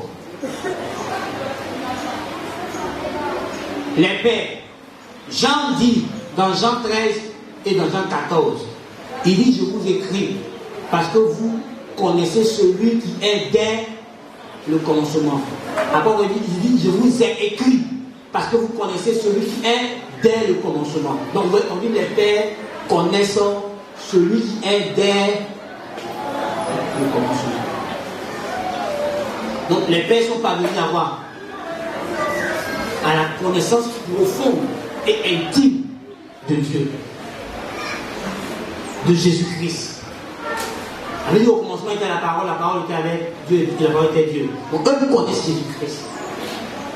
Les pères parviennent à un stade où ils connaissent Christ. Ils ne parlent pas d'un Christ qu'ils n'ont pas expérimenté. Ce n'est pas une connaissance superficielle, c'est une connaissance révélationnelle de la personne de Christ. Ils connaissent Christ, ils connaissent l'identité de Christ. Amen. Ils font de la connaissance de Christ leur priorité. Quand tu lis Philippiens chapitre 3, verset 8, ils font de la connaissance de Christ leur priorité. Qui parle là-bas, c'est l'apôtre Paul. Étant parvenu à la vieillesse de sa marche avec Dieu. L'apôtre Paul dira qu'il voit tout cela comme une perte, comme une boue, à cause de l'excellence de la connaissance de Christ. Donc ce qui était important pour lui hier a perdu de valeur parce qu'il a découvert la connaissance excellente de la personne de Christ. Donc les pères font de la connaissance de Christ leur priorité. Connaître Christ est une priorité pour eux. Frère, quand tu découvres Christ, tu t'écriras cette phrase: Jésus-Christ seul me suffit. Tu comprendras que quand tu as Jésus-Christ et que tu es dans une bonne relation, une bonne intimité, une relation intime avec le Christ, tu ne manques de rien. Tu comprendras que tout ce dont tu as besoin t'a été pleinement donné en Jésus-Christ. Tu n'as pas besoin d'autre chose. Tu as besoin juste d'être avec lui, de demeurer en lui, pour porter du fruit en abondance. Tu comprendras que sans Christ, tu n'es rien. Sans Christ, tu ne peux rien. Si tu ne peux pas parvenir au stade où tu n'as pas compris que sans Christ, tu ne peux rien, sans Christ, tu n'es rien, tu ne chercheras pas à t'attacher, à demeurer en lui. Mais quand tu comprends que Jésus-Christ est ta vie, que Jésus-Christ est tout pour toi, que Jésus-Christ est le oui et l'amen de Dieu, que Jésus-Christ est l'accomplissement de toutes les promesses de Dieu, quand tu comprends que Jésus-Christ est tout ce dont tu as besoin, tu es parvenu à un niveau de maturité très important. Pourquoi tu ne cherches pas Christ? Parce que tu n'as pas découvert qui il est. Frère, quand tu découvres qui est Christ, tu comprends le verset qui dit: Christ en nous, l'espérance de la gloire. Quand tu comprends Christ, quand tu découvres le Christ, enfin, tu n'as plus besoin d'un autre repère, d'une autre référence. Jésus suffit en tant que référence, parce qu'il est la référence parfaite, irremplaçable. Quand tu comprends, quand tu découvres qui est Christ, tu n'as plus envie de vivre dans le péché. Toi-même, même le plus péché devient plus ennemi. Toi-même, tu chasses le péché de ta vie. Quand tu comprends qui est Christ, quand tu comprends que Christ est la pierre angulaire, quand on rejetait ceux qui bâtissaient, quand tu comprends que Christ, en lui, Dieu a réuni toutes choses, les choses visibles comme les choses invisibles, les trônes et les gloires. Quand tu comprends que ce qui est dans le ciel et ce qui est sur la terre a été réuni en Christ. Quand tu comprends que les juifs et les non-juifs sont devenus un seul et même peuple en Jésus-Christ. Quand tu comprends que Dieu a fait la paix avec le ciel et avec la terre par le Christ, et que sans le Christ, tu ne peux voir le Père. Sans le Christ, tu ne peux parler à Dieu. Sans le Christ, tu ne peux être justifié devant Dieu. Quand tu comprends que Jésus est ta sanctification, est ta justification, est ta rédemption devant Dieu, frère, tu ne peux pas faire autrement que t'attacher à Christ et chercher revêtir le Christ. Quand tu le comprends, que celui qui a vraiment une relation vraie avec Christ, toute chose est à sa portée. Parce que le Christ est celui qui rend tout ce qui est impossible possible. Quand tu comprends que quand tu as le Christ, le diable reste vaincu dans ta vie. Parce que le Christ l'a vaincu éternellement. Tu chercherais à connaître Christ.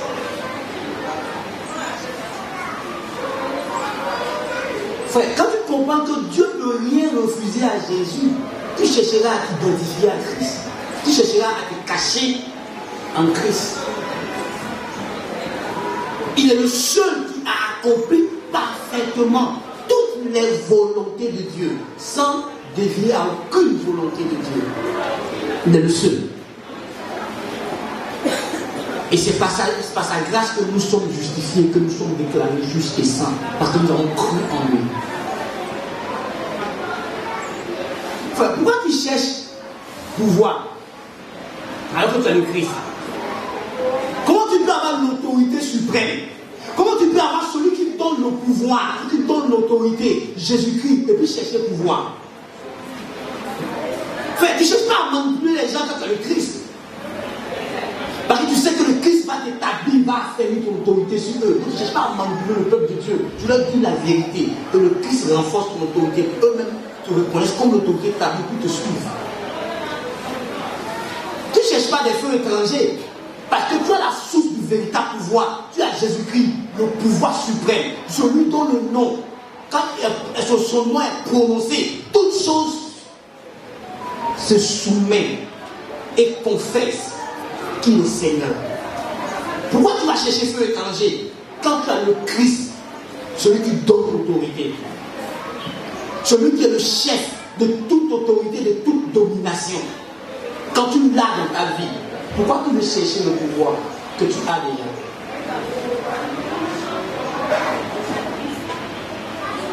Frère, cherche à découvrir Christ. Les pères connaissent Christ. Les pères sont fondés et enracinés en Christ, en son amour et en sa parole. Ils sont plantés, tu ne peux pas les déraciner là-bas. Ils ne sont pas des gens flottants à tout voir des doctrines.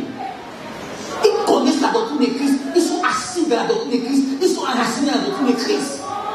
Ils savent en qui ils ont cru. Ils savent qui est Christ.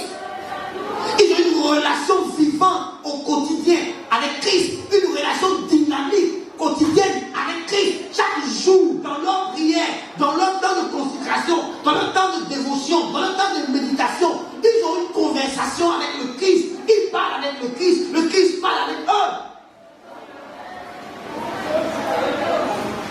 Quand il dit Jésus a dit une chose, il ne dit pas peut-être Jésus m'a parlé. Il dit que Jésus m'a parlé parce qu'il connaît la voix de Jésus.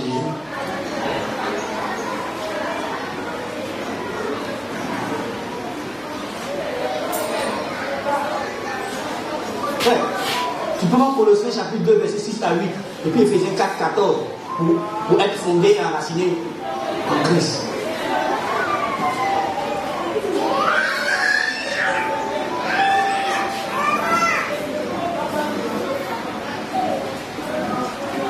Pourquoi on te dit d'imiter la foi de tes conducteurs?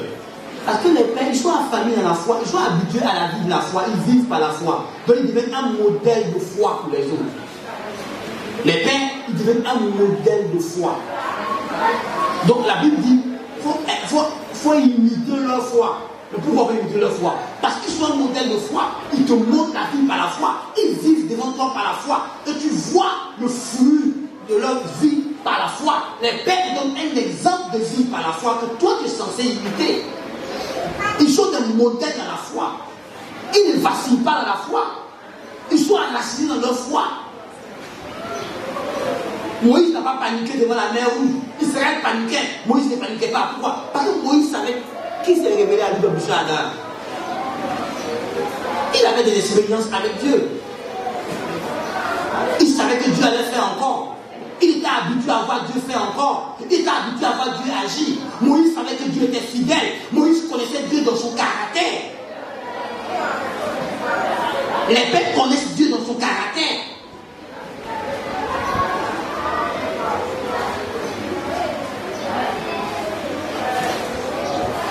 Tu vas le voir, ils sont tout le temps sereins. Peu importe le problème, il est serein. Tu vas lui faire exprès, il ne fait pas exprès. C'est son niveau de foi qui fait qu'il est serein. Parce qu'il sait qu'il n'a aucune raison de s'inquiéter. Son Dieu est avec lui pour le délivrer. Son Dieu est avec lui pour pouvoir ses besoins. Son Dieu est avec lui pour agir. Donc il s'attend à son Dieu. Que l'emporte la mauvaise nouvelle que tu lui annonces, il se dit, il n'y a aucune nouvelle nouvelle au-dessus de Jésus. Ah, j'ai l'impression que mon problème au pasteur, et puis le pasteur, il a assis là, il est rien comme ça, comme si mon problème d'esprit là, il était petit, il ne comprend pas, il était serré. Tu veux voir, il va pleurer comme toi. Il va paniquer comme toi. Tu sais, il n'est plus le père dans la foi. Hein? Tu sais, le père, il reste tranquille pour te montrer que le problème que toi tu as chargé, tu penses que ça va te tuer. Ça ne va pas quelque part devant Dieu. Frère.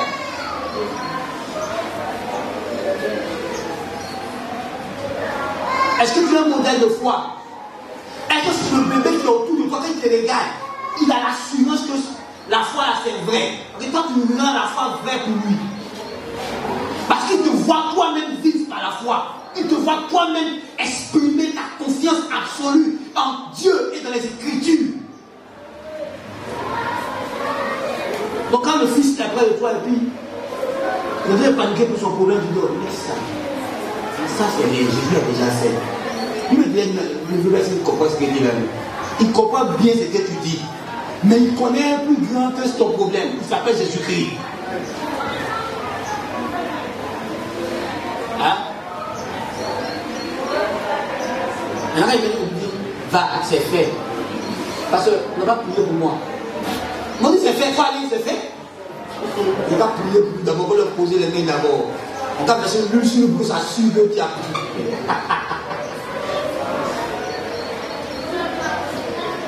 Frère, est-ce que tu es un père? Est-ce que tu es parvenu à la maturité de ta foi? Tu crois Dieu. Tu n'as même pas besoin d'attendre un mouvement extérieur. La parole de Dieu seule, quand tu l'entends, elle suffit pour toi. Tu n'as pas besoin de sentir ou de ressentir ou de voir quelques nuages d'accomplissement pour dire Dieu m'a parlé. Au moins il n'y a rien. Aucun nuage d'accomplissement, tu ne ressens rien. La seule parole que tu entends de Dieu, là, elle suffit pour toi, pour te mettre en mouvement, parce que tu crois que Dieu t'a parlé. Tu n'attends pas. Dès que tu as l'assurance que Dieu t'a parlé, tu te mets en mouvement. Tu n'attends pas aucun signe extérieur avant de te mettre en mouvement. Tu n'attends pas que Yahoo vienne pour dire, mon frère, il y a eu un son chez toi. Tu sais, Dieu m'a dit, Dieu m'a dit ça aussi, non, c'est Dieu qui m'a parlé. Tu n'es pas encore un père. Un père n'attend pas la confirmation des autres pour faire ce que Dieu lui dit. Il attend la confirmation du Saint-Esprit. Dès que l'Esprit le convainc que Dieu lui a parlé, il se met en mouvement. Mais si tu dois attendre que Aya vienne d'abord. Aya, Dieu m'a parlé, mais vraiment, je vais t'exposer pour voir si Dieu m'a parlé. Hein? Simone, Dieu m'a parlé. Qu'est-ce que tu en penses? Parce que Dieu a dit, hein? Jérémie, Dieu a parlé. Les pères font pas ça là. Ils connaissent la voix de Dieu, ils la suivent. Est-ce que tu connais la voix de Dieu?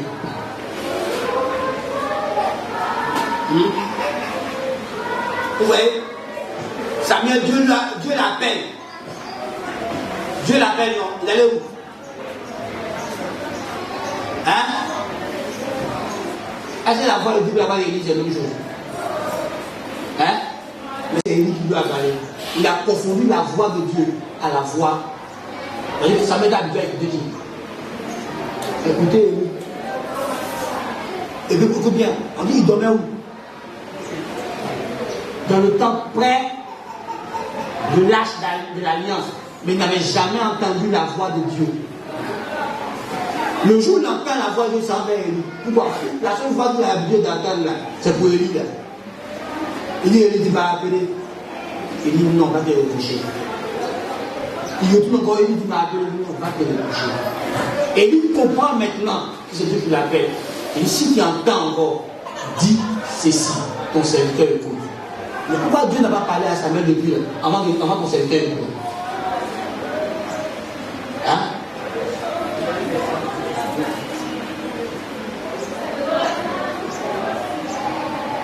C'est pas t'amuser avec ton père dans la foi.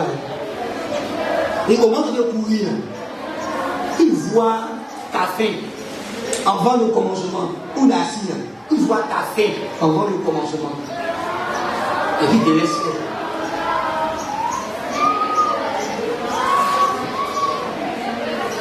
C'est pas toi qui dois dire je suis devenu mature. C'est ton père qui te dira que tu es devenu.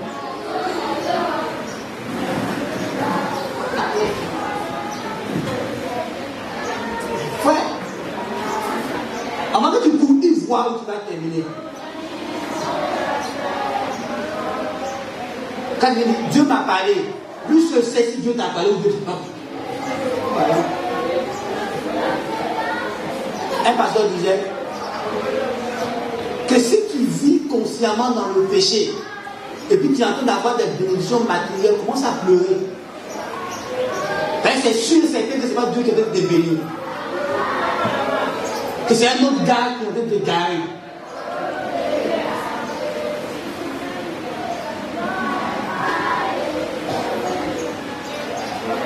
Frère, on peut voyager, on peut avoir de l'argent, on peut se marier, on peut même avoir des enfants hors de la volonté du plan de Dieu pour notre vie. Est-ce que vous le savez? Donc, vous voyez, quand il y a un enfant hors du plan de Dieu, attends-toi à ce que le diable l'utilise contre toi.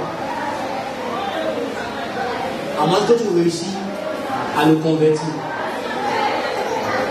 C'est ça, c'est biblique. Ismaël est né hors de la volonté de Dieu. Il a fait quoi à Abraham? Nous, on fait quoi à la famille d'Abraham? Ils ont créé des tours. Jusqu'aujourd'hui, Ismaël crée des tours à la lignée d'Abraham par Isaac. Donc tu peux avoir des choses hors du plan de Dieu. Et tu vas penser que c'est Dieu. Le diable est très ingénieux, est très malin en séduction. J'ai vu une de mes filles se marier et puis un an après, tout son foyer jusqu'à ce que le mari décède. Ça a été des douleurs amères. Parce que c'était hors. Quand Dieu a envoyé quelqu'un lui dit, ma soeur, ne marie pas lui. Elle a répondu, va te parler, moi je l'aime. Elle est entrée. Mais elle a connu des calamités. Il a humilié en famille, devant ses amis, il a barre, devant des pasteurs, il a barre. Il est juge, il a traité de lesbienne, il a traité de tous les mots que vous pouvez imaginer. Jusqu'à qu'elle il meurt, qu'elle soit libre. Il y a des fardeaux là. C'est difficile à porter. Mais quand tu es porté, sois prêt. Tu peux travailler hors de la volonté de Dieu. Tu peux habiter dans un quartier où Dieu ne te veut pas. Tu peux aller dans un pays où Dieu ne te veut pas. Tu peux sortir du plan de Dieu. Et tu vas connaître des choses que Dieu n'avait pas prévues pour toi. Même s'il fait concourir toutes choses dans ta montagne, maman qui va te concourir ça, tu vas sentir ça dans ta chair d'abord. Comment ça arrive? Comprenons le pasteur, c'est compliqué, frère. Si tu comprends que tu appartiens à Dieu, tu dois permettre à Dieu de te révéler ce qu'il veut que tu sois, où il veut que tu sois, ce qu'il veut que tu fasses. La Bible dit un homme ne peut recevoir ce qui est donné du ciel. Est-ce que vous savez que si on ne lutte pas pour recevoir ce que Dieu nous a donné? Parce que la lutte est faite par Dieu lui-même. Donc tu ne sens pas le combat. Parce que c'est Dieu lui-même qui mène le combat pour toi. Qui a combattu les peuples sur le territoire de Canaan? C'est Israël ou c'est Dieu? Hein? Est-ce qu'Israël était une armée? Est-ce qu'Israël était des hommes habitués à la guerre? Ils étaient habitués à la guerre. Ils pouvaient remporter les guerres qu'ils ont fait. Qui marchait devant eux? Qui donnait la stratégie à leur général Josué? À chaque fois, pour conquérir chaque ville. Qui montrait la stratégie à Josué? C'était Dieu. Frère, quand Dieu est dans ta vie, c'est lui qui mène les batailles pour toi. C'est pas toi qui mène les batailles. Il t'utilise pour mener les batailles. Donc tu ne ressens pas les batailles. Parce que c'est pas toi qui porte le fardeau des batailles. C'est Dieu lui-même qui porte le fardeau de tes batailles. Et Dieu mène les batailles pour toi et te donne la victoire. David dit, c'est l'Éternel qui donne la victoire. Que le salut du roi, ce n'est pas dans ses chevaux ni dans ses cavaliers. C'est d'avoir la force de l'Éternel. C'est pour ça que Gédéon peut aller avec une armée de 300 personnes devant une armée de plus de 3000 personnes et remporter la guerre. Parce que l'Éternel était avec lui. Et l'Éternel a montré comment remporter la guerre. Tu fais des combats inutiles dans lesquels Dieu t'a pas amené.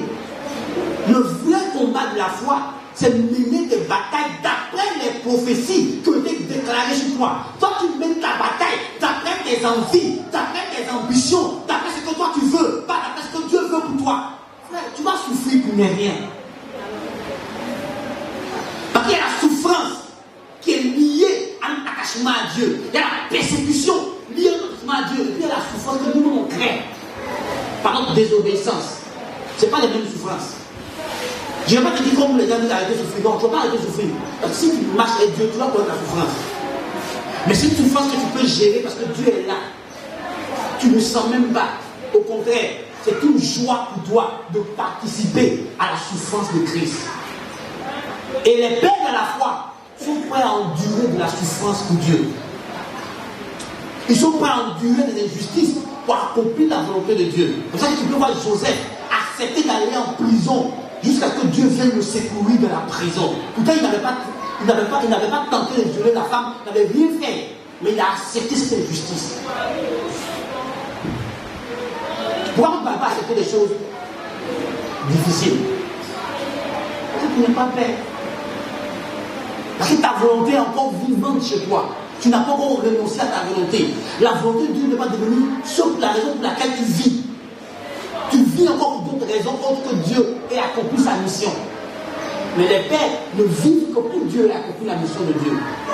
Et pas seulement des pères en tant que pasteurs. Il y a des gens qui sont là dans l'église et puis ils sont des pères. Ils ont découvert le plan de Dieu et puis ils ont poursuivi le plan de Dieu dans leur vie. Il y en a, le travail qu'il fait, la carrière qu'il fait, c'est ce que Dieu veut pour lui. Et qu'il a accompli le plan de Dieu. Il n'y a pas tout le monde que Dieu appelle pasteur. Il y en a que Dieu appelle dans des domaines autres que la pastorale. Moi je connais aux États-Unis, j'ai plus de 30 à 40 bibliographies de chrétiens qui ne sont pas des pasteurs, qui sont à la tête des ONG, à la tête des fondations, à la tête des entreprises que Dieu les a mis à cœur de créer. Et puis, sur le but de Dieu. Et au cas de ces entreprises-là, ils aident les orphelins, ils aident les veuves dans le monde entier. J'en connais.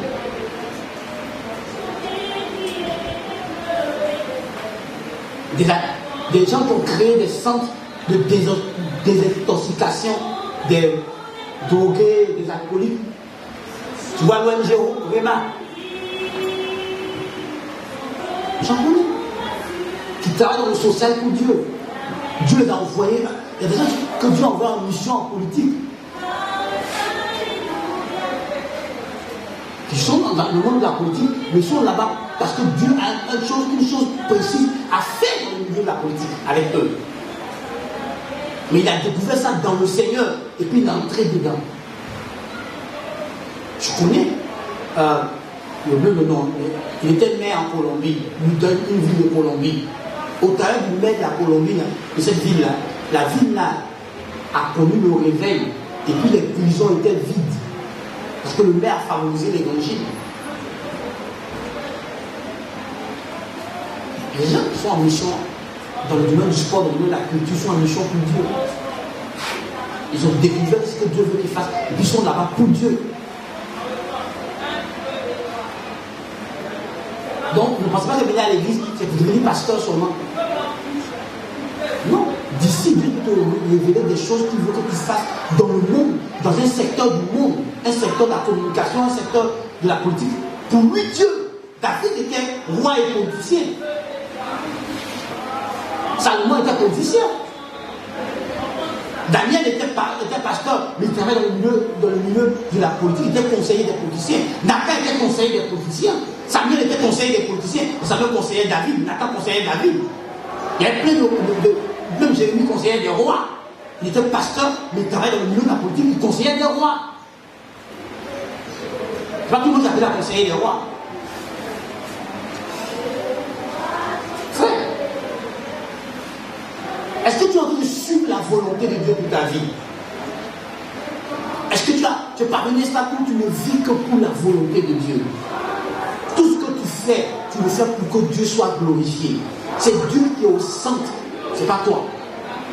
Ou mais tu es toujours au centre de ta vie. À un moment, tu dois t'effacer pour laisser toute la place à Jésus. Enfin, les pères manifestent pleinement le fruit de l'esprit. On voit le fruit de l'esprit dans leur vie. Parce qu'ils continuent de le développer. Donc ça se manifeste de façon visible et abondante. Les pères savent exactement qu'ils sont en Christ. Et la position qu'ils ont en Christ. Ils le savent exactement. Ils savent qu'ils sont en Christ. Ils savent ce qu'ils ont à faire pour Dieu. Et ils sont accomplir le but de Dieu dans leur vie. Toi, tu as accompli quel but? Le tien ou celui de Dieu? Les pères vivent et agissent avec sagesse. Ils vivent et agissent avec la sagesse de Dieu. La manifeste. Parce qu'ils ont de l'expérience.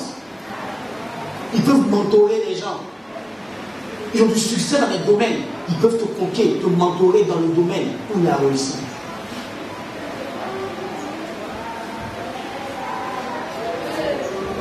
Les pères sont pleinement conduits par l'Esprit de Dieu.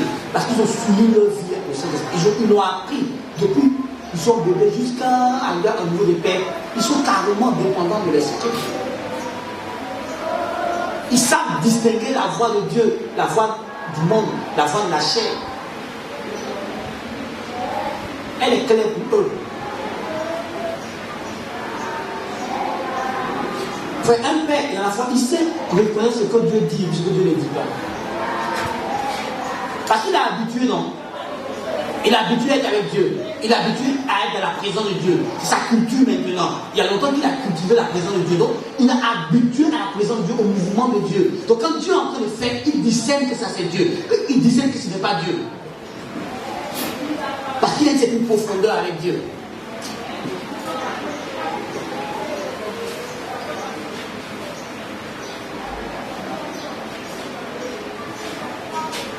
Frère, les pères appliquent 2 Timothée 2:2. C'est-à-dire quoi? Ce qu'ils ont entendu, qu'ils ont connu et appris. Alors tout, ils le confient à des hommes fidèles capables de l'enseigner. Donc les pères se reproduisent, ils prennent des gens, ils les forment et ils les aident à entrer dans leur appel divin et à faire d'eux des pères. Donc ils prennent un bébé et ils finissent par faire de lui un père. Les pères se reproduisent aisément.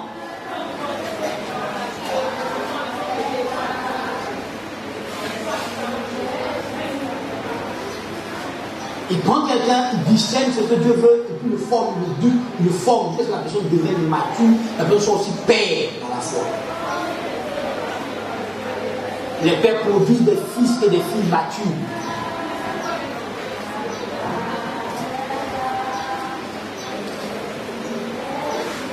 Frère, où est ton fruit?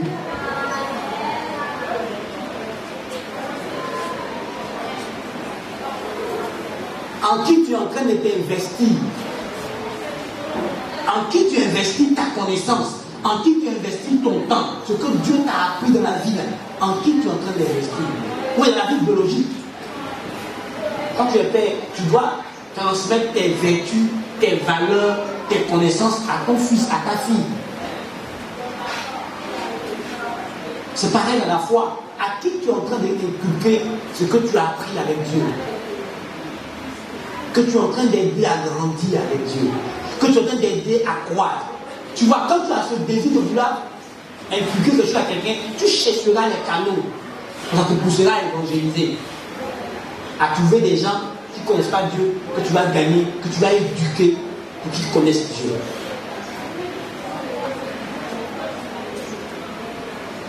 Donc, vous voyez, quand quelqu'un dit oh, ben, je suis devenu vieux pour évangéliser, c'est faux. C'est plus même quand tu es vieux dans la foi que tu évangélises plus. Parce que tu comprends l'urgence de te reproduire, l'urgence de former plus de personnes, l'urgence que dans la moisson de Dieu, il y a peu d'ouvriers. Donc tu as le désir et le cœur de trouver des canaux disponibles pour faire de les ouvriers de Dieu, pour les multiplier, pour les développer, pour qu'il y ait plus de personnes au service de Dieu. Au service de Dieu en tant que pasteur, au service de Dieu en tant que diacre, au service de Dieu en tant que chante, en tant que intercesseur. Mais tu formes des gens. Tu as un cœur pour la formation, un cœur pour transmettre ce que Dieu t'a appris durant ces années. Tu veux le confier à des gens qui alors tu veux le confier à d'autres personnes et suite de suite. Parce que eux, tu vas les développer pour être des pères, pour être des mères à la fois. Donc tu ne peux pas arrêter d'évangéliser quand tu es père. C'est maintenant même que l'évangélisation prend une grosse place pour toi. Parce que tu as un désir ardent de te reproduire. Tu as un désir ardent de faire plus de fils, plus de personnes matures pour Dieu. Parce que quand tu grandis, tu comprends que l'un des besoins les plus criards de Dieu, c'est d'avoir des personnes sur qui il peut compter. Et Dieu ne compte pas sur les enfants. Dieu compte sur les pères. Parce que les enfants changent d'avis. Les pères sont constants. Ils ne changent pas d'avis.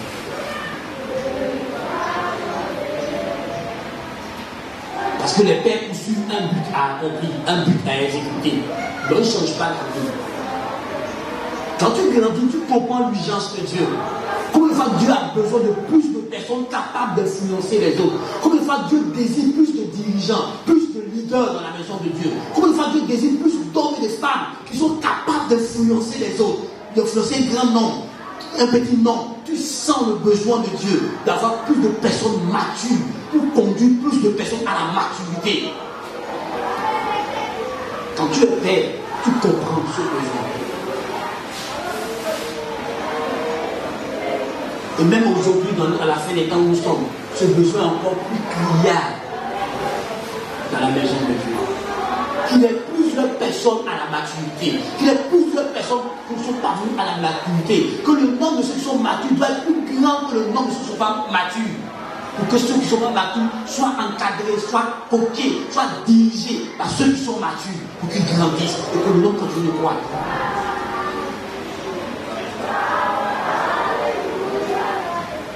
Frère, Dieu a besoin que tu grandisses. Et quand tu grandis, Dieu peut te confier de grandes responsabilités. Dieu peut te confier de grandes responsabilités dans le royaume de Dieu. Mais quand tu es un bébé, tu perds le temps de Dieu. Parce qu'il y a des choses énormes que Dieu veut faire avec toi. Mais parce que tu es bébé, comme tu es bébé, tu es là à comprendre. Les pères sont des maîtres.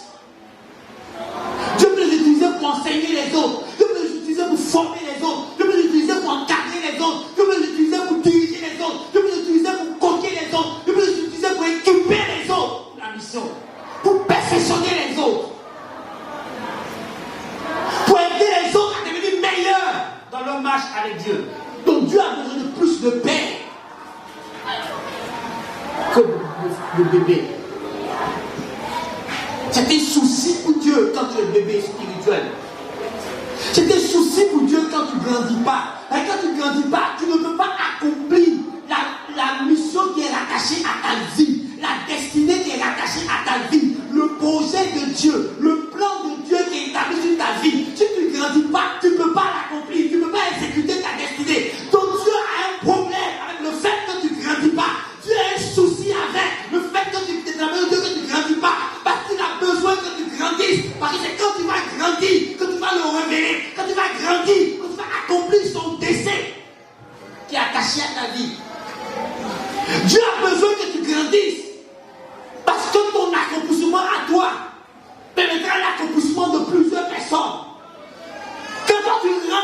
dans ton ministère, tu rentres dans ta mission, tu susciteras d'autres personnes. Parce que si tu es un père, tu sauras comment prendre soin des autres, tu sauras comment les écouter, tu sauras comment les parler, tu sauras comment les corriger, tu sauras comment les motiver, tu sauras comment les assister, comment les aider à grandir, à croître, tu sauras comment les aider à traverser le feu, à traverser le vent, à traverser les marées pour aller de l'avant. Si tu es un père, tu sauras les conduire, tu sauras les porter quand il faut les porter, tu sauras les soutenir quand il faut les soutenir, tu sauras faire le sacrifice quand il faut faire le sacrifice. Tu ne les abandonneras pas facilement entre les mains du diable. Tu pourras t'opposer dans le spirituel au diable. Tu pourras faire barrière au diable. Quand le diable a réclamé les pierres, qui a allé intercéder pour que le diable échoue? C'est Jésus-Christ, leur Père dans la foi. Tu pourras affaiblir quelqu'un. Tu pourras par tes prières ouvrir les yeux de quelqu'un sur sa réalité spirituelle. Tu sauras trouver les mots pour parler à son cœur. Si tu te décourages de ce qu'on t'a confié dans le cabinet, parce que tu n'es pas un père. Un père se soucie de la croissance de son enfant. Un père se soucie du bien-être de son enfant. Un père se soucie de la réussite de son enfant. Dans le corps du père, la réussite de son enfant a une place de choix. Un père est prêt à travailler dur, à briser sa santé, à briser toutes choses pour que ses enfants aient à manger, pour que ses enfants soient à l'abri de tout manquement. Un père fait des sacrifices à longueur de journée pour que sa famille se sente bien, pour que sa famille se porte bien, pour que sa famille ne manque de rien. Un père trace un avenir pour sa famille. Un père prépare ses enfants pour l'âge adulte. Un père prépare l'avenir de ses enfants. Un père se sacrifie. Il ne vit pas pour lui-même, il vit pour les autres. Il veut porter les mêmes vêtements, mais il renouvelle la garde-robe de sa famille chaque année. J'ai un souci, frère, et Dieu a un souci.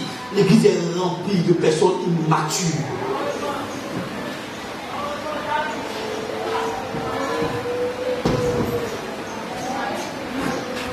Remplie de personnes immatures. Ah, s'il ne fait pas de son problème, c'est mon problème? Non, frère. Pour que tu abandonnes une âme, il faut que tu arrives à l'extrême où l'âme elle quitte ta main. Les gens ne sont pas à l'église ici. Ils ont quitté l'église. Mais je continue de parler à eux. Parce que ma femme, elle n'a pas quitté l'église, mais elle a juste suivi son mari parce qu'ils ont été affectés à son pédo. Et qu'on avait perdu leur classe. On a tout fait pour trouver sa classe. On sait maintenant qu'elle est ici, à Grand là-haut. Je m'appelle à une autre visite. Un père n'abandonne pas ses enfants. Tu ne les lâches pas. Même quand eux ne comprennent pas qu'ils agissent comme ils n'ont pas agi, toi tu trouves le moyen de leur pardonner, tu trouves le moyen de les excuser à tes yeux. Jésus-Christ n'a-t-il pas dit à la roi, Père, pardonne-leur quand ils ne savent pas ce qu'il faut? Hein? C'est sûr que les vieux, ils ne savaient pas ce qu'ils faisaient. Ils ne savaient pas ce qu'ils de le tuer. Est-ce qu'ils ne savaient pas? Mais il dit, Père, pardonne-leur quand ils ne savent pas ce qu'ils font. Frère, des gens, depuis que je suis dans l'hôtel là, en pleurant la miséricorde de Dieu pour eux.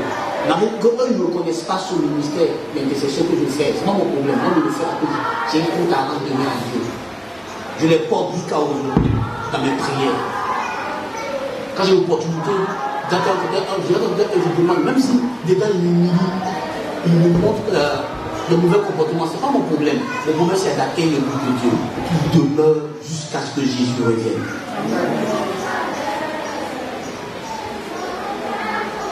Nous-mêmes ici, là, dans la vie normale, quand un père abandonne ses enfants dans la rue, on dit quoi? Quand il dit on l'a prévu. Hein? C'est un père. Même dans la vie normale, quand on appelle dans la rue, on dit tu es un père. Moi, les gens, on le disait. Enfin, c'est un choix. C'est pas facile, hein? Mais c'est ce que Dieu attend de toi. Que tu parviennes à un niveau où tu peux supporter l'insupportable. Excuser, tolérer à un niveau vraiment élevé. Comme il faut sur les gens ne parler de certaines personnes, parce que chasse-les de l'église. Il faut les chasser. Et tu ne comprends pas, il va le faire. Quand Dieu voudra, il va le faire. Si Dieu veut le faire, il va le faire. Si Dieu veut le faire, il va le faire. C'est moi qui parle.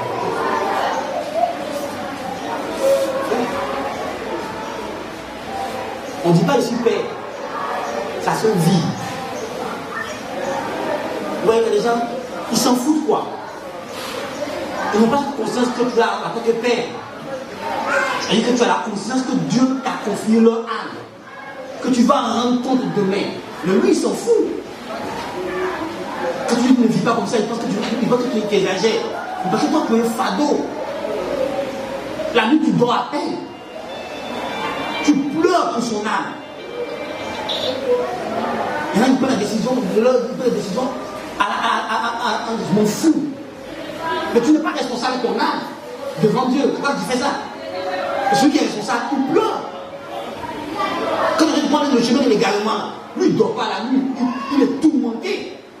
Parce qu'il va rendre compte à Dieu. Jésus a dit, Père, je n'ai perdu aucun de ceux que tu m'as confiés. C'est le Fils de la perdition. Donc nous on a un compte à rendre de l'église que tu nous as confiée. Quand Dieu t'a pris dans le monde, il t'a sauvé, il te mettre ici, j'ai une lourde responsabilité sous mes épaules. Ce n'est pas un privilège d'assigner avec le pasteur, c'est une lourde responsabilité. Tu dois veiller à ce que ton âme soit au ciel. Tu dois faire en sorte que tu comprennes que tu dois vivre une bonne vie chrétienne pour aller au ciel. Tu dois veiller à ça. Tu dois veiller à ce que tu demeures en Christ. Que le diable ne t'égare pas. Je dois livrer ma vie contre le mercenaire. Je dois combattre le diable pour te maintenir dans le Seigneur. C'est à genoux que nous prions. C'est un combat spirituel. Frère, je suis assis ici. Et toi, tu vas sur les réseaux sociaux. Tu écoutes n'importe qui. Je suis obligé. Parfois, quand je vois vos publications de tel pasteur, je suis obligé d'aller écouter le pasteur pour voir si le pasteur enseigne des choses vraies. Pour que s'il n'enseigne pas des choses vraies, pendant mes prédications, je puisse envoyer des enseignements qui vont corriger les erreurs que tu apprends sur les réseaux sociaux. Je veille sur ton âme au prix de ma vie. Mais tu ne peux pas les décisions sans me consulter. C'est ta vie. Et moi, je suis responsable de ton âme. Et je veille dans la prière. Je prie, Seigneur, aide-le. Aide-le à demeurer dans le droit chemin. Aide-le à discerner le bien et le mal. Aide-le à ne pas tomber les pieds du diable. Je prie. Parce que je peux être avec toi en tout temps, en tout lieu. Mais au moins, lui, Jésus, il peut être avec toi. Alors, je préfère intercéder. J'intercède auprès du Père pour qu'il veille sur toi, pour qu'il te garde, le Seigneur. Parce que moi, je ne peux pas le faire. C'est lui qui peut le faire. Donc, j'intercède. Mais vous pouvez vous lever maintenant à la libérer, vous payez des livres, sans même demander au pasteur, est-ce que ce livre est bon? Vous payez seulement. Vous ne demandez pas un aîné dans la foi, vos amis dans des familles, vous ne demandez pas à votre maître de la foi, ou à vos pères dans la famille, papa, Dieu peut-être livre, est-ce que c'est bon? Pour qu'ils te disent oui. Parce qu'il y a des livres qui sont à libérer, mais qui ne sont pas des livres chrétiens, ce ne sont pas des livres bibliques. J'ai déjà trouvé dans des rayons de libérer des livres mystiques.